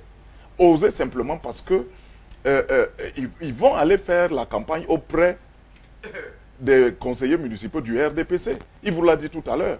Et n'oubliez pas que le mode du scrutin du Sénat, au terme du code électoral en vigueur, c'est une élection, n'est-ce pas? C'est un scrutin pour l'élection des sénateurs, est un scrutin qui est mixte à un tour, et c'est l'article 218 du code électoral qui le dit. Scrutin mixte à un tour, oui, comportant un système majoritaire et un système de représentation proportionnelle. Ça veut dire quoi? Ça veut dire que certains partis politiques comptent sur la répartition des sièges. C'est-à-dire que lorsqu'une liste n'a pas obtenu, par exemple, la majorité des suffrages exprimés, il est attribué à cette liste-là une majorité relative. Et la moitié des sièges, c'est ça que dit la loi, est partagée. Donc vous pouvez facilement trouver des sièges où, comme on sait que c'est 7 titulaires, vous pouvez trouver facilement des partis qui vont se partager ces sièges. Soit 4 places pour un parti et 3 autres pour un autre. Et donc de ce point de vue, l'OFSNC peut se lancer, n'est-ce pas, comme tous les autres partis politiques d'ailleurs, n'est-ce pas, dans la compétition. Alors, sous les experts, vous êtes consultant sur Afrique Média, je voulais vraiment avoir votre avis. L'autre curiosité de cette élection sénatoriale, c'est aussi l'UPC, avec la présentation de 3 listes. Et les 3 ont été rejetées. Pour Elekam fait savoir que la multiplicité de ces fractions, par rapport à cette multiplication, aucun bureau directeur de l'UPC n'a été jusque-là reconnu par le MINAT. C'est curieux au Cameroun. Ce sont 3 tendances qui ont été rejetées et non 3 listes. Donc c'est plus de 3 listes. Voilà. Chaque tendance a présenté plus de listes. Avant d'arriver au niveau de l'UPC, je voudrais prolonger... Le 9 listes de l'UPC. Hein? Voilà. 9 listes. On peut liquider très facilement l'UPC. C'est qu'en réalité, c'était prévisible. L'UPC, c'est les mêmes emblèmes, mais c'est des fractions rivales qui présentent chacune n'est-ce pas, des listes. Et, n'est-ce pas, Elecam estime que Elecam, sur la base du fait qu'aucune de ces tendances UPC, n'est-ce pas, n'a présenté la constitution d'un bureau directeur reconnu par le MINAT. Tout à fait. Ça veut dire qu'aucune de ces tendances UPC n'a la légitimité, encore moins la légitimation, ni la légalité de parler au nom de l'UPC. Ça veut dire clairement que tout ce qui s'agite, en réalité, font le vaudou politique. C'est des politiciens marrons. Parce que chacune des tendances aurait dû se conformer à la réglementation telle que. Est-ce que ça veut dire que parmi eux, il n'y a pas des héritiers de feu Kodok Augustin? On sait quand même que sous le feu Kodok, le ministre Kodok Augustin, il y a eu l'UPC. Comment expliquer qu'à ce jour, personne n'a reçu mandat pour parler au nom de l'UPC? Bon, maintenant, ça c'est ce que Elecam a dit. Comme il y a des voies de recours, on espère que l'une des fractions produira, n'est-ce pas, des éléments qui permettent à ce qu'on dise que voilà. Maintenant, je voudrais revenir sur le Grand Nord, non pas pour déconstruire ce qui a été dit, mais remarquez que dans le Grand Nord, le septentrion, il y a aussi le MDR, tout à fait. Il y a l'ANDP qui s'échauffe. Ça veut dire en clair que le Grand Nord est aujourd'hui le gâteau national. Une espèce de gâteau national qu'il faut partager. Et je me souviens qu'en discutant, j'ai fait un papier dans le Messager pour parler des mousquetaires du FSNC. Voilà. Donc, qui veut dire le Salut national du Cameroun. Ce qui vaut pour le FSNC, et ça vaut pour le MDR. Pour le MDR et bien sûr l'ANDP. Parce que n'oubliez pas que l'effet Marafa et l'arrestation d'Aman Adama, qui sont intervenus après législative et municipale de 2007, ça a provoqué un séisme dans le Grand Nord. Et le Grand Nord aussi pense que vous savez, on a toujours dit, les conseillers actuels qui vont élire les sénateurs peuvent se permettre tout ce qu'ils veulent. Parce qu'ils estiment qu'ils ne sont tenus par rien. Dans la mesure où ils sont dans l'illégitimité. Ils ne sont tenus là que parce qu'il y a un décret qui a prorogé leur mandat. Ça, c'est un élément important. L'autre élément important, c'est que depuis 2007 jusqu'à ce jour, il y a eu des dissensions, et de nombreuses dissensions, des crises au sein des différents conseillers, où on se retrouve même avec des conseillers qui ne se regardent pas droit dans les yeux, c'est-à-dire que ça ne baigne plus. Ça peut être un élément motivant pour dire que non. Et il n'est pas exclu, M. Aboubakar, que certains magnats achètent des conseillers, même au sein du RDPC, pour faire tomber les candidats du RDPC qui n'aimeraient pas voir. Le scrutin étant secret. Ça peut aussi arriver. L'autre chose qui peut arriver, et qui, n'est-ce pas, s'explique par, n'est-ce pas, ce qui se passe, les curiosités du Grand Nord, c'est que M. Chiroma a toujours dit à qui veut l'entendre qu'il ne peut pas battre en ce moment-ci l'UNDP et le RDPC à Garoua. C'est le premier test électoral de son parti. Et c'est le texte le plus difficile parce que, arithmétiquement, il est attendu que, si tout se passe dans la logique, si on n'invente pas, n'est-ce pas, la sorcellerie, si on ne fait pas la sorcellerie, le RDPC gagnera ou alors ce sera avec l'UNDP. Mais j'ai le sentiment que pour le parti de M. Chiroma, tout comme pour le MDR, le challenge n'est pas celui de gagner un ou deux sénateurs à la fin de l'élection, mais c'est de savoir que on a pu convaincre des conseillers à être avec eux. M. Chiroma, qui n'a pas de conseiller, c'est la première élection, s'il parvient dans chacune des régions à avoir 10 ou 15 conseillers Mais c'est un trophée de guerre, c'est une victoire. C'est pour démontrer que, attention, je suis là, j'habite, n'est-ce pas, les batailles qui opposent l'UNDP et le RDPC. Je construis mon sillon et il n'est pas impossible. Parce que c'est que, d'après certaines indiscrétions, il est possible qu'avant le 14 avril, on convoque le corps électoral pour les élections législatives et municipales qui pourraient avoir lieu en juillet 2013. Alors, la bataille comme celle-là permet aux uns et aux autres, n'est-ce pas, de ne pas laisser prévaloir un vide. Et comme Bikoro et bien l'ont dit, hein, celui qui s'exclut est exclu. Or, si on a les possibilités d'aller dans une élection comme celle-là, on y va parce qu'on veut inscrire son nom. Depuis que ça a commencé, on parlait du parti de Chiroma. Il y a beaucoup de gens qui ne connaissaient pas ce que ça voulait dire. Et avec la campagne électorale, s'ils réussissent à présenter, n'est-ce pas, des éléments, hein, de recours qui soient, hein, efficaces et qui permettent que la liste recalée soit, n'est-ce pas, comment on dit, réhabilitée, n'est-ce pas, ou bien repêchée. Mais vous allez voir, M. Thiron, on va en profiter. D'ailleurs, ça va être une autre victoire, de dire que on m'a recalé, repêché, je suis là, je vais à la course, voici les éléments. Et je pense qu'en tant que ministre de la Communication, il y a même certaines personnes qui devront faire la preuve, dire non, on ne va pas laisser le ministre de la Communication tomber.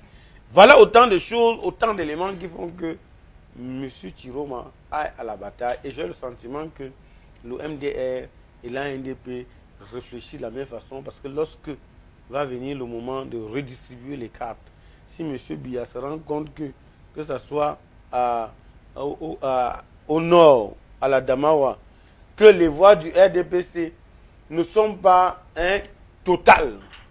Mais moi je disais la dernière fois qu'il n'est pas exclu qu'on procède à un remaniement ministériel. Tout à fait. Alors Jean-Baptiste, l'autre chose que je souhaitais verser dans ce dossier, c'est qu'il reste encore le pouvoir discrétionnaire de nomination de M. le Président de la République. On peut prendre une hypothèse, notamment dans les régions où il n'existe pas finalement de sénateur RDPC. On prend un cas de figure. On a rejeté les listes de l'Ouest. À supposer que le Conseil électoral confirme ces rejets, ça veut dire qu'il n'y aurait donc pas la liste du RDPC qui va compétir à l'Ouest. Et là, ça m'amène à vous poser la question, oui. Est-ce qu'un parti politique ne peut pas remplacer une liste rejetée? Vous qui avez les documents. Il faut convoquer la loi. Mais je pense qu'on peut remplacer plutôt le membre, un candidat déclaré inéligible. Ça, on peut le remplacer. Oui. On peut le remplacer. Or, dans le cas d'espèce, ça va être difficile parce que les listes de Chiroma ont été toutes. Parce qu'il y a des conditions là. Regardez bien les conditions. C'est-à-dire que tous les membres titulaires n'ont pas produit une pièce. Cela signifie en d'autres termes que tous pouvaient être disqualifiés. Sauf s'il y a une issue légale que je n'ai pas pu lire. Mais ça va être également très compliqué et très difficile. Je vous parlais du pouvoir discrétionnaire de M. le Président de la République dans la nomination. Vous savez, il tient également des cartes en main là. Tout à fait. Si vous prenez donc le cas d'espèce, le cas de figure où l'Ouest, la liste RDPC de l'Ouest qui a été rejetée, le rejet est confirmé par la Cour suprême, cela signifie en clair que le RDPC ne sera donc pas représenté au sénatorial à l'Ouest. Or, dans ce cas, Monsieur le Président de la République, de son pouvoir discrétionnaire, peut décider de nommer maintenant un sénateur originaire de l'Ouest pour combler au moins ce vide. Cela est, voilà, ou même 3. Il peut décider de nommer 3. Et voilà, il nomme les 3 originaires de l'Ouest pour combler ce vide. Cet exemple est vrai pour toutes les autres régions dans ce cas d'espèce. Ce que je voudrais... Il faut s'avancer, Jean-Baptiste Biaye, avec ta permission, il faut s'avancer tout en émettant des réserves. Parce que nous n'avons pas lu, nous n'avons pas tous les éléments du contentieux préélectoral. Oui. Parce qu'il faut faire très attention. Les audiences publiques, n'est-ce pas, de la Cour suprême qui officie en qualité et valeur du Conseil constitutionnel pour l'instant, c'est une première expérience. On n'a pas... il y a beaucoup de choses. Bon, c'est pour ça que j'ai dit, il ne faut pas trop s'avancer parce que... Non, vous avez vu que j'étais même prudent. Nous avons ici, nous allons interpeller ici des constitutionnalistes, je sais qu'il y en a au Cameroun. Parce que la loi ne parle que de l'inéligibilité. Voilà, maintenant, les recours au fond, tel que ça va être, n'est-ce pas, examiné par les membres, par la Cour suprême. Est-ce que les déclarations, n'est-ce pas, des candidats non légalisés, si par extraordinaire, parce que ce qui est de Faisal, Faisal, on sait que c'est un candidat qui ne peut pas revenir parce que ce n'est plus une histoire de... Bon, l'autre là, le candidat Bélékou et l'autre qui a aussi... Voilà, il ne peut plus revenir parce que il n'y a rien à faire pour lui, c'est terminé. Bon, c'est vrai qu'on va évoluer, hein, on va aller le vrai vide ici, parce que ça c'est... Puisqu'on va vers la fin de l'opinion doit l'émission être, déjà. il faut nous amener un constitutionnaliste. Oui. S'il arrive que le cours constitutionnel, pour le cas de l'Adama ou de l'Est, ne retienne aucune liste, quel est le mécanisme pour que ces régions soient représentées au Sénat? Je crois que c'est cela. Monsieur Delas souhaitera apporter réponse. Non, disons, je donne l'extrême nord et l'Est. Oui, parce que... Parce qu'il peut arriver qu'on ne retienne aucune liste. Christophe Delas souhaitera apporter une réponse. Oui, pour l'instant, à l'analyse, il n'y a pas de liste pour l'extrême nord et pour l'Est. Parce que a fait acte de candidature uniquement le parti RDPC. Et ces deux listes, bon, le RDPC à l'extrême nord et puis le MDR, toutes les listes là ont été rejetées par le Conseil constitutionnel. En l'état actuel, par le Conseil électoral. Par le Conseil électoral. En l'état actuel, la seule possibilité qui existe pour que ces régions soient représentées au Sénat, c'est le pouvoir discrétionnaire du chef de l'État, qui nomme 3 sénateurs. Il faut 7 élus par région. Il faut 7 élus par région. Il n'y a pas de liste. C'est vrai, mais il y a des conditions. Il y a des conditions à remplir pour faire acte de candidature. Voilà donc ce qui présage de ce que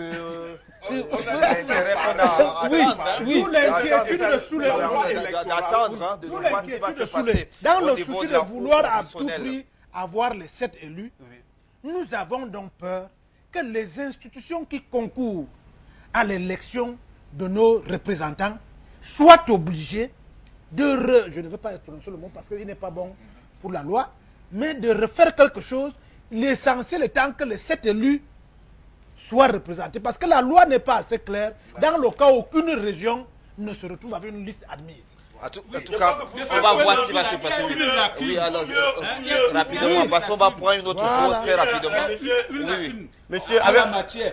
Peut-être que l'Assemblée est en session aujourd'hui. Compte tenu de cette lacune, c'est possible que l'on puisse déposer devant l'Assemblée ces jours-ci. Bon, de toute façon, on va aller très rapidement. Merci. Sur les 2-3 mots, s'il vous plaît. Sur les 2-3 mots. Christophe, s'il vous plaît, 30 secondes, je vous en prie. Pour ne pas perdre le téléspectateur, nous sommes devant un cas de jurisprudence. Parce que la loi n'est pas claire là-dessus. C'est pour ça que nous allons convoquer au débat les constitutionnalistes. C'est que la loi dit, promulguée par le chef de l'État, 7 sénateurs par région. Les sénateurs, dans le cas d'espèce, sont présentés par des partis politiques. Dans la région de l'Est, il n'y a eu que le RDPC en compétition. La liste de l'Est a été rejetée. À l'extrême nord, il y a eu 2 postulants. Le MDR et le RDPC. Les 2 sont rejetés. Or, il y aura 14 sénateurs qu'il faut valablement élire. Par les partis politiques. Oui. Qu'est-ce qui va se passer? C'est d'où la nécessité pour nous de nous amener, n'est-ce pas, à la prochaine émission. C'est une doléance. Je crois que c'est un rendez-vous. Peut-être qu'il y aura, on devrait logiquement chercher un constitutionnaliste. Absolument. Parce qu'il y a des choses que nous pensons ne pas voir. Voilà. Afrique Média, François Bingo également. Jean-Baptiste, s'il vous plaît, permettez qu'on avance. Non, une seule seconde. Pour remarquer sur les listes quand même qu'il y a la tête de liste du SDF dans la région du Nord. qui n'est autre que le frère de M. Issa Chiroma Bakari. Voilà. Ça, c'était une donc, ça veut dire voilà, que... on vous a très bien compris. Donc, c'était un rendez-vous pris avec les téléspectateurs sur ce plateau. Certainement, si Dieu le veut très bien, vous aurez des constitutionnalistes qui viendront. Et aussi, on ne perd rien, messieurs, attendre le verdict du Conseil constitutionnel, parce que de ce côté-là, on peut, toujours, ça peut aussi avancer. Alors, il y a un autre débat également, une autre question que se pose des Camerounais, c'est de savoir ce que deviendra l'Assemblée nationale après, avec l'avènement du Sénat. Avant de prendre la parole, je souhaiterais que je vous invite, mesdames et messieurs, à suivre cet extrait de l'honorable Patricia Ndamdouya, rencontré hier à l'hémicycle au sortir de l'élection du nouveau bureau de l'Assemblée nationale. Je pense que les institutions se valent, se complètent. Et donc, nous sommes très heureux qu'on ait mis en marche le processus qui veut que toutes les institutions puissent fonctionner dans notre pays. Nous avons toujours décrié cela. Et le Sénat a son rôle à jouer, qui est différent de celui de l'Assemblée nationale. Déjà, à l'Union démocratique du Cameroun, nous nous interrogeons sur le rôle de notre Assemblée nationale.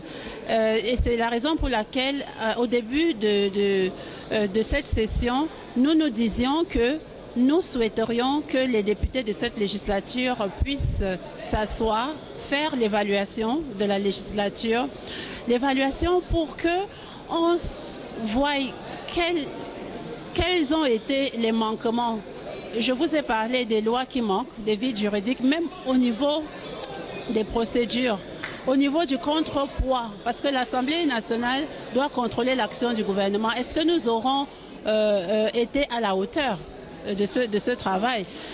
Et au bout du rouleau, c'est la satisfaction des populations, l'amélioration de leurs conditions de vie. Et pour cela, il faut que l'Assemblée nationale vraiment puisse jouer son rôle. Et pour nous, il n'a pas semblé que cela a été le cas, tout simplement parce que malheureusement, nous sommes une démocratie où on a l'impression que l'exécutif ploie vraiment sur les autres institutions à l'instar de l'Assemblée nationale. Et malheureusement, tant que cela ne sera pas fait, tant que l'Assemblée nationale ne sera pas indépendante, ne pourra pas jouer pleinement son rôle de législateur, de contrôle de l'action, de veiller à l'application effective des lois sur le terrain. Je pense que on est en droit de se demander une institution de plus, qu'est-ce que ça va changer si déjà celles qui sont en place ne jouent pas leur rôle. On veut bien qu'on en rajoute, mais il y a beaucoup de travail à faire.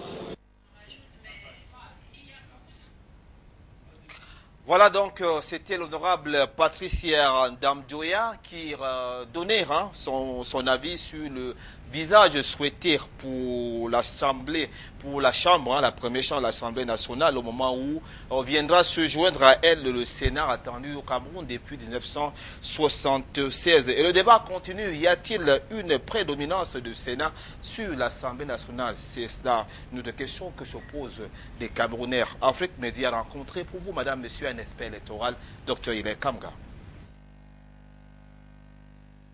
L'opinion camerounaise a été totalement induite en erreur par une certaine presse qui a réussi comme ça à faire valider un courant de pensée qui voudrait faire croire que, parce qu'on dit la haute chambre par rapport à la basse chambre que c'est l'Assemblée nationale, le Sénat camerounais serait plus important que la Chambre des députés, c'est-à-dire que l'Assemblée nationale. C'est faux du point de vue de la lettre constitutionnelle camerounaise. Le constituant camerounais aussi n'a pas conçu le Sénat comme étant une chambre supérieure à l'Assemblée nationale. Au contraire, la supériorité du Sénat, ou la supériorité apparente, n'est qu'une supériorité individuelle et temporelle du président du Sénat par rapport aux autres. Pas du Sénat, mais du président du Sénat. Et cette supériorité, cette transcendantalité temporelle se traduit essentiellement à l'instant de la vacance présidentielle. où le président du Sénat a l'ascendant sur tous les autres parlementaires parce que c'est lui qui assumerait l'intérim du président de la République. Mais cette position hiérarchique n'est pas transférable aux autres sénateurs, c'est à la seule personne, donc c'est individuel et temporel. Maintenant, dans la même lettre constitutionnelle, on comprendra que cette transcendantalité est atténuée par une autre transcendantalité du président de l'Assemblée nationale, qui lui peut remplacer le président de la République dans le cas de la promulgation des lois, prérogative qui n'est pas donnée au président du Sénat. Ça veut dire que si pendant les 15 jours qui sont donnés au président de la République pour promulguer une loi au Cameroun, si au bout des 15 jours le président de la République n'a pas promulgué, le constituant camerounais a donné la possibilité au président de l'Assemblée nationale de promulguer en lieu et place du président de la République. Ça veut dire qu'il y a là une disposition qui met le président de la République au même niveau que le président du président de l'Assemblée nationale, qui n'est pas le cas pour le président du Sénat. Autre chose, en termes de quantité du travail, le grand travail parlementaire est assuré par l'Assemblée nationale, qui doit analyser de fond en comble, même si les lois sont déposées concomitamment devant les deux chambres, au Sénat et à l'Assemblée nationale, il revient à l'Assemblée nationale, la première chambre, d'analyser en profondeur ces différentes lois.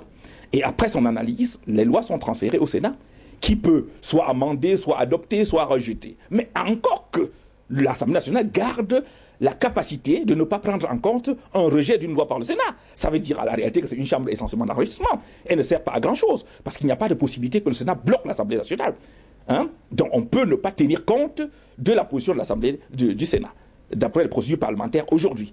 Où est-ce qu'on arrive donc à lire dans la lettre constitutionnelle camerounaise que le Sénat a une transcendantalité évidente sur l'Assemblée nationale? C'est le contraire.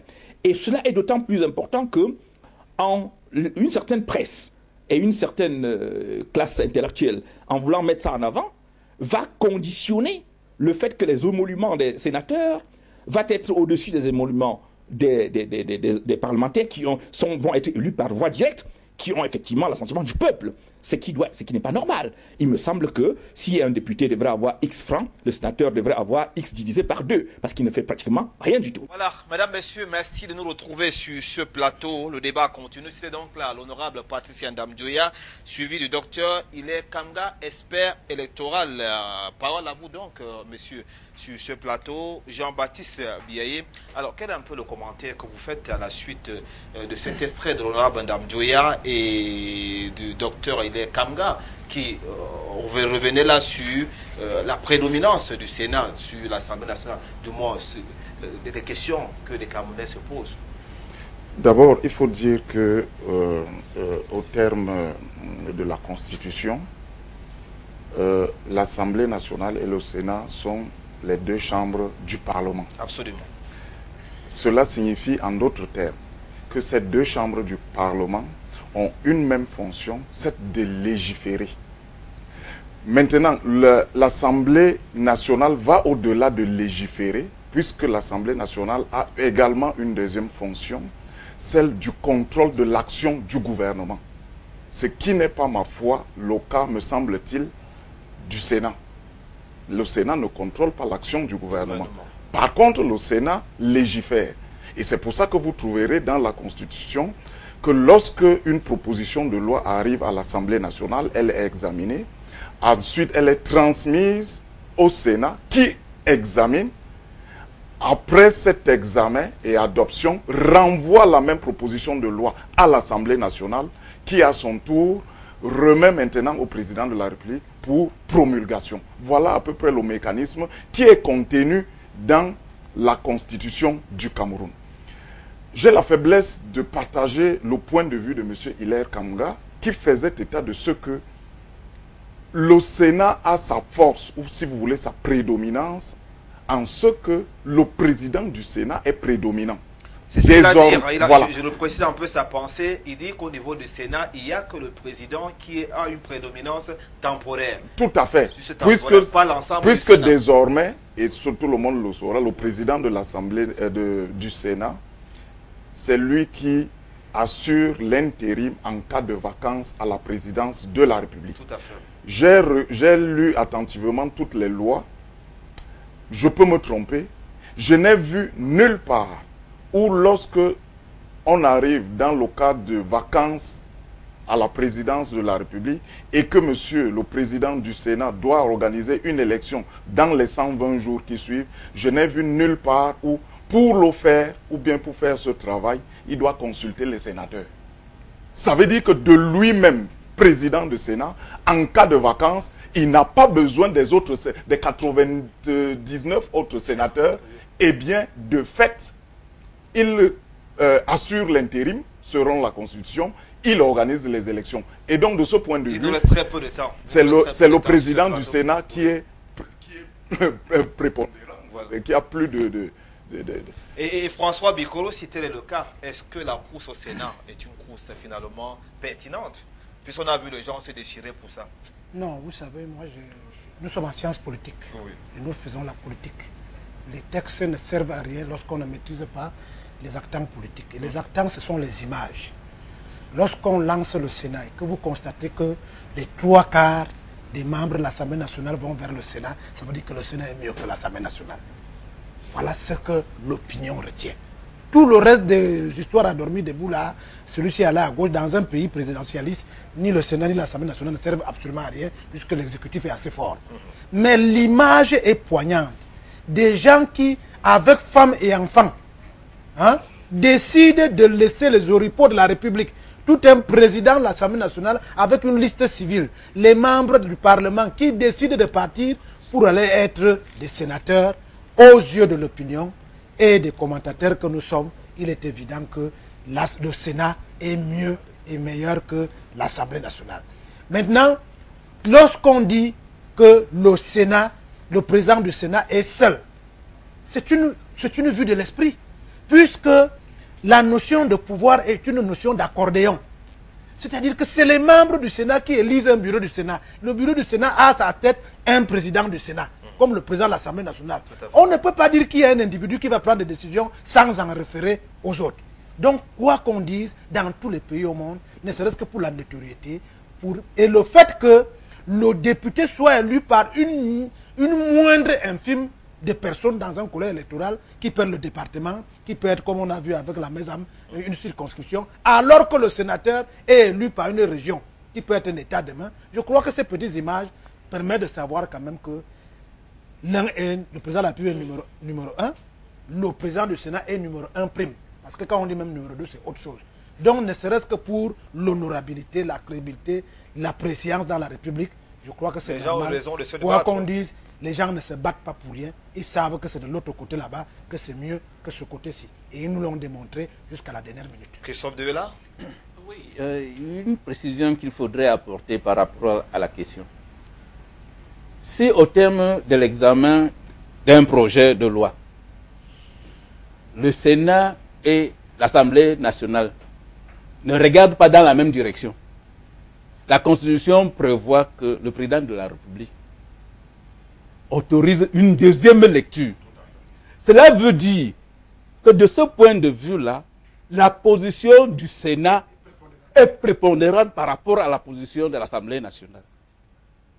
Ajouter au fait que le président du Sénat est le président par intérim en cas de vacances, je crois que ça montre à suffisance la position du Sénat par rapport à l'Assemblée nationale.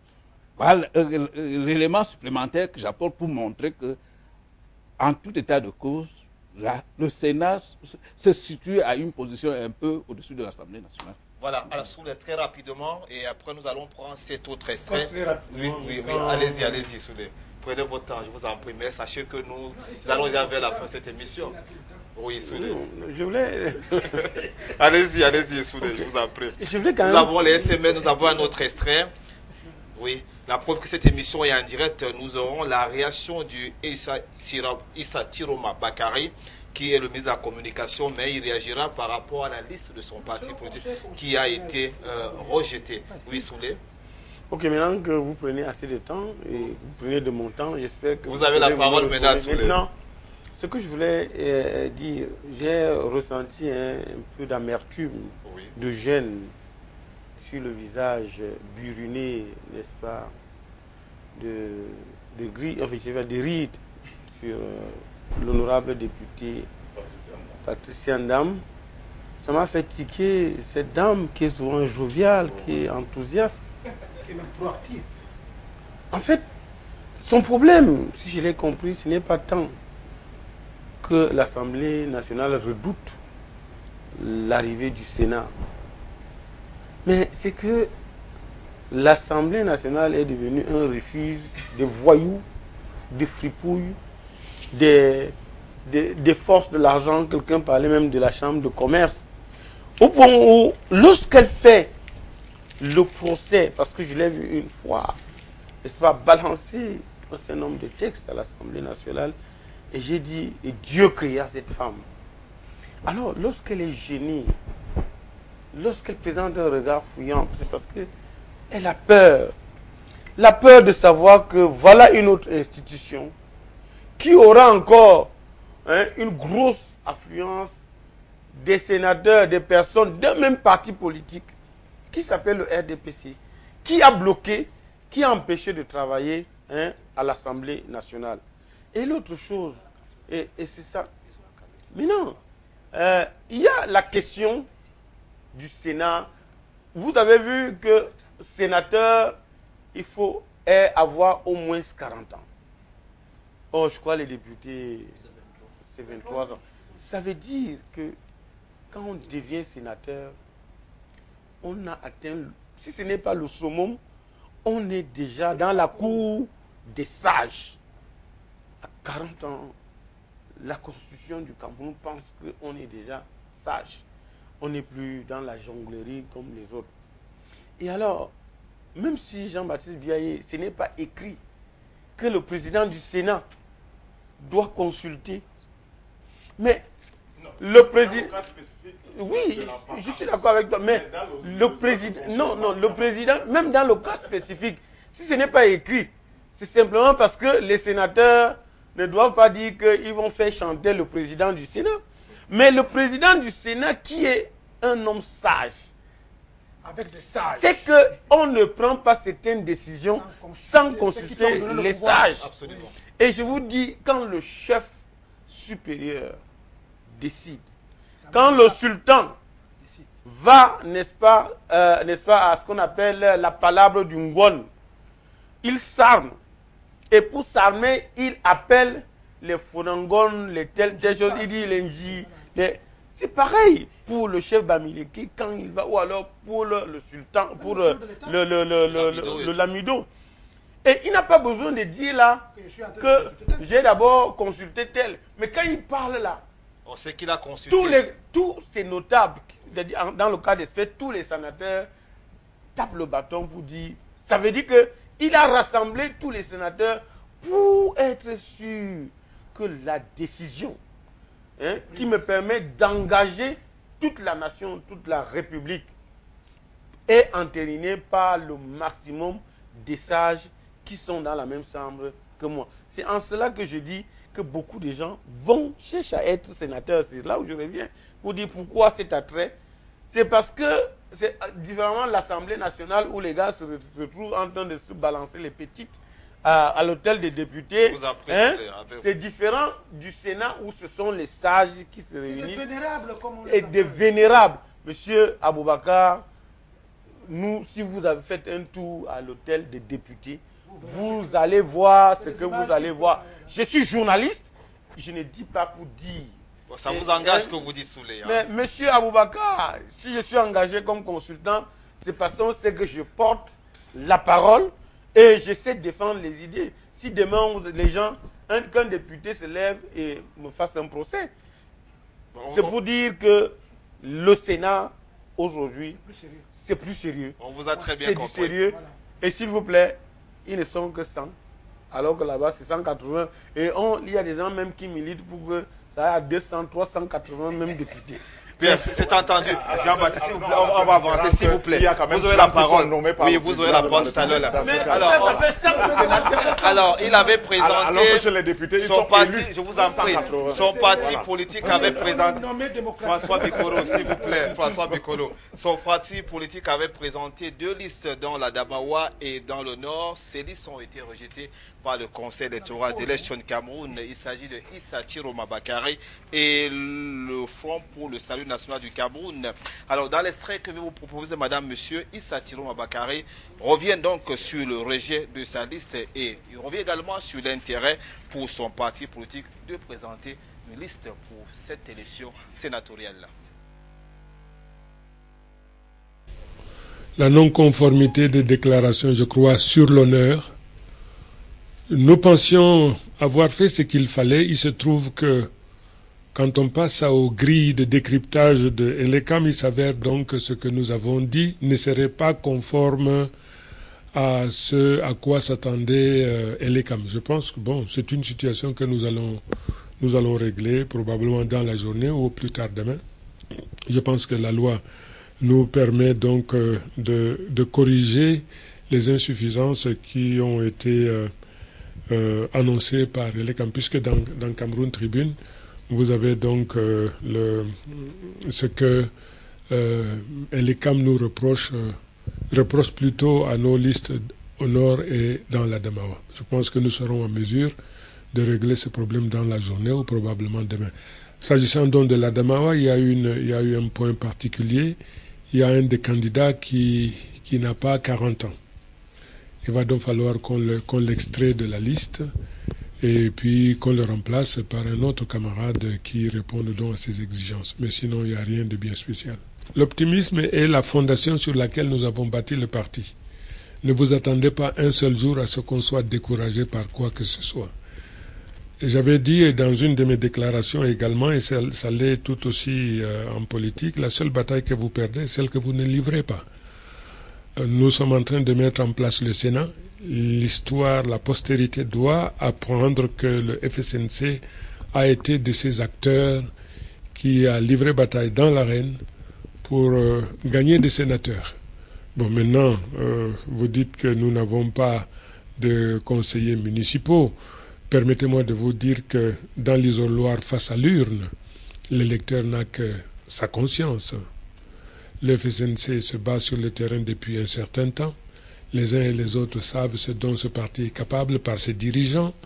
Et je suis persuadé qu'il y a des conseillers municipaux, bien que n'ayant pas été élus sous la bannière du FSNC, seraient probablement en mesure de jeter sur leur dévolu sur les listes du FSNC. Donc pour ça, ne vous en faites pas. Vous, journalistes, je vous demande simplement de n'être pas, comment dirais-je, not to be biased against my party. Donc je vous demande simplement de nous accompagner, d'accompagner vraiment tout le processus. C'est très bien que toute la famille politique adhère, vraiment sans exception. Ça, c'est formidable.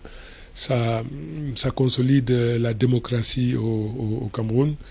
Et ce Sénat, et puis par la suite, quand on mettra le Conseil constitutionnel, voilà donc deux institutions qui vont attester, qui seront le gage de l'arrimage donc de notre pays à la modernité démocratique. Donc je ne suis pas du tout découragé, tout au contraire. Retrouvons-nous sur le terrain lors des campagnes et vous serez agréablement surpris. Je vous remercie. Voilà, c'était donc là Issa Thilo Mabakary, le président du Front pour le Salut National du Cameroun, qui dit ce qui va se passer en ce qui concerne son parti politique dans le cadre de ce contentieux préélectoral. Et François Bikoro, on vient de voir un président de parti politique très confiant, mais très affecté aussi. Hein, lorsqu'on regarde un peu sa mine par rapport à la décision du Conseil électoral de l'ECAM. Je ne crois pas qu'il soit affecté par rapport à la décision du Conseil électoral de l'ECAM. Oui. Il est simplement affecté par le mauvais travail fait par ses collaborateurs sur le terrain. Parce que le candidat Amadou Gouroudia a effectivement 37 ans. On n'a pas besoin d'être affecté pour savoir qu'un homme a 37 ans. Et heureusement qu'il a compris que les gens ont voulu le piéger sur le terrain, je l'imagine. Bon, les déclarations de candidature non légalisées pour tous les candidats, je crois que ça peut expliquer la précipitation dans laquelle ces choses sont passées. Mais nous, qui sommes des observateurs, nous avions déjà dit qu'il a beaucoup de chance. Mais nous avons l'impression que la farine est en train de donner la couleur à l'eau.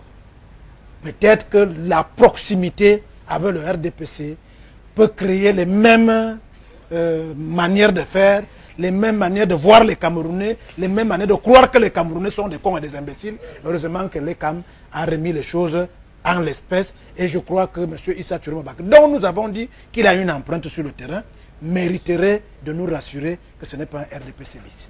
Jean-Baptiste Biaïr. Ben écoutez, au risque de se répéter, oui. Nous l'avons déjà dit, l'OFNCC a encore toutes ses chances. Vous savez, on a créé un débat tout à l'heure qui pouvait interpeller... Que le président du Front là, vient de donner. Hein. Ouais. Il nous a donné raison de nous amener. Voilà. Donc nous avons déjà dit ça. Je pense que la force reviendra plutôt à la loi et le Conseil constitutionnel va statuer simplement. Nous avons constaté autour de cette table qu'il peut avoir une jurisprudence à cet effet, parce qu'on a pris des cas, on parle du FSNC, on parle de toutes les listes du RDPC qui ont été, n'est-ce pas, rejetées dans toutes les régions, alors que la loi dit que chaque région doit avoir 7 élus et 3 nommés. Alors, comment est-ce qu'on va gérer tout ça? Donc, je pense que de là, après, sous les, on prend les SMS. Il y a toutes les chances là. Okay. Merci. Comme mot de fin, il faut seulement souhaiter que le Conseil constitutionnel puisse dire le droit. Voilà, c'est votre mot de fin. Et Soulaire, consultant Afrique Média. D'ici jeudi prochain, jour de la prochaine édition spéciale sénatoriale, oui. on pourrait penser que la Cour suprême aura, n'est-ce pas, tenu les audiences publiques pour définitivement se prononcer sur les recalés. Et je pense aussi que ceux qui sont en train de, comme l'a dit le président Chiroma, d'ici demain, ils peuvent avoir, n'est-ce pas, honoré ce qu'on leur reproche, et peut-être être réhabilités même au niveau de l'ECAM avant d'aller même au Conseil constitutionnel. Donc il est possible que cela se fasse, et nous pensons que d'ici la prochaine émission, on aura... La prochaine émission qui a lieu jeudi prochain. On aura, on aura toutes les cartes entre nos mains.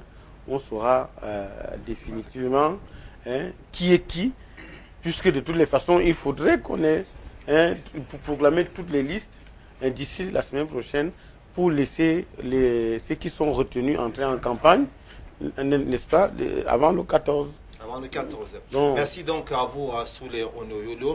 Nous allons prendre, mesdames, messieurs, vos SMS. Nous commençons quelques-uns. Hein. Il y en a plusieurs. Hein. Bonsoir. Ouvrons l'œil. C'est certes une stratégie du régime pour crédibiliser le choix des sénateurs. Nous devons saluer ce choix. C'est la fin du règne des bandits et des tricheurs que nous connaissons tous. Je ne crois pas en la révolution pour le Cameroun, mais une amélioration des choses. SMS signé Eddy Niemek à Yaoundé. Voici l'occasion ratée pour lutter contre la corruption. Le président devait obliger les candidats au sénatorial à déclarer leur bien. C'est un avis très important aussi. Hein. Où va le Cameroun? On espère que c'est la fin de la fin. Avec ces listes, la transparence est possible. Valérie de Yaoundé. Je crois que nous devons comprendre que la politique au Cameroun et tout ce qui va avec, il ne vaut rien. Bon, c'est SMS qui n'est pas signé. Coup de chapeau à tous les intervenants, signé Amadou qui nous regarde depuis Guidère, c'est dans le Grand Nord du Cameroun. Bonsoir à tous. Et l'ECAM commence à faire son travail, espérons qu'il n'y aura pas de récupération après. C'est M. Monkam qui nous regarde depuis Makenene, c'est dans la région du centre au Cameroun. Votre débat est très intéressant. Merci à vous, monsieur ou madame. Vous n'avez pas signé votre SMS. Pour la prochaine fois, pensez à le faire. Le policier a-t-il été inquiété? Voilà, c'est un téléspectateur que nous... Non, il sera arrêté, ne vous en faites pas. Voilà. Voilà, ce policier qui ne devrait pas signer un extrait de casier judiciaire. Arrêtez de discuter. On vous écoute. Votre débat nous plaît. C'est Ibrahim qui nous regarde depuis Yaoundé à Santa Barbara. Ils ont échoué cette fois-ci sur le mont Cameroun en mettant les étrangers dans notre Sénat. Bravo et les Cam à Touré Yaoundé.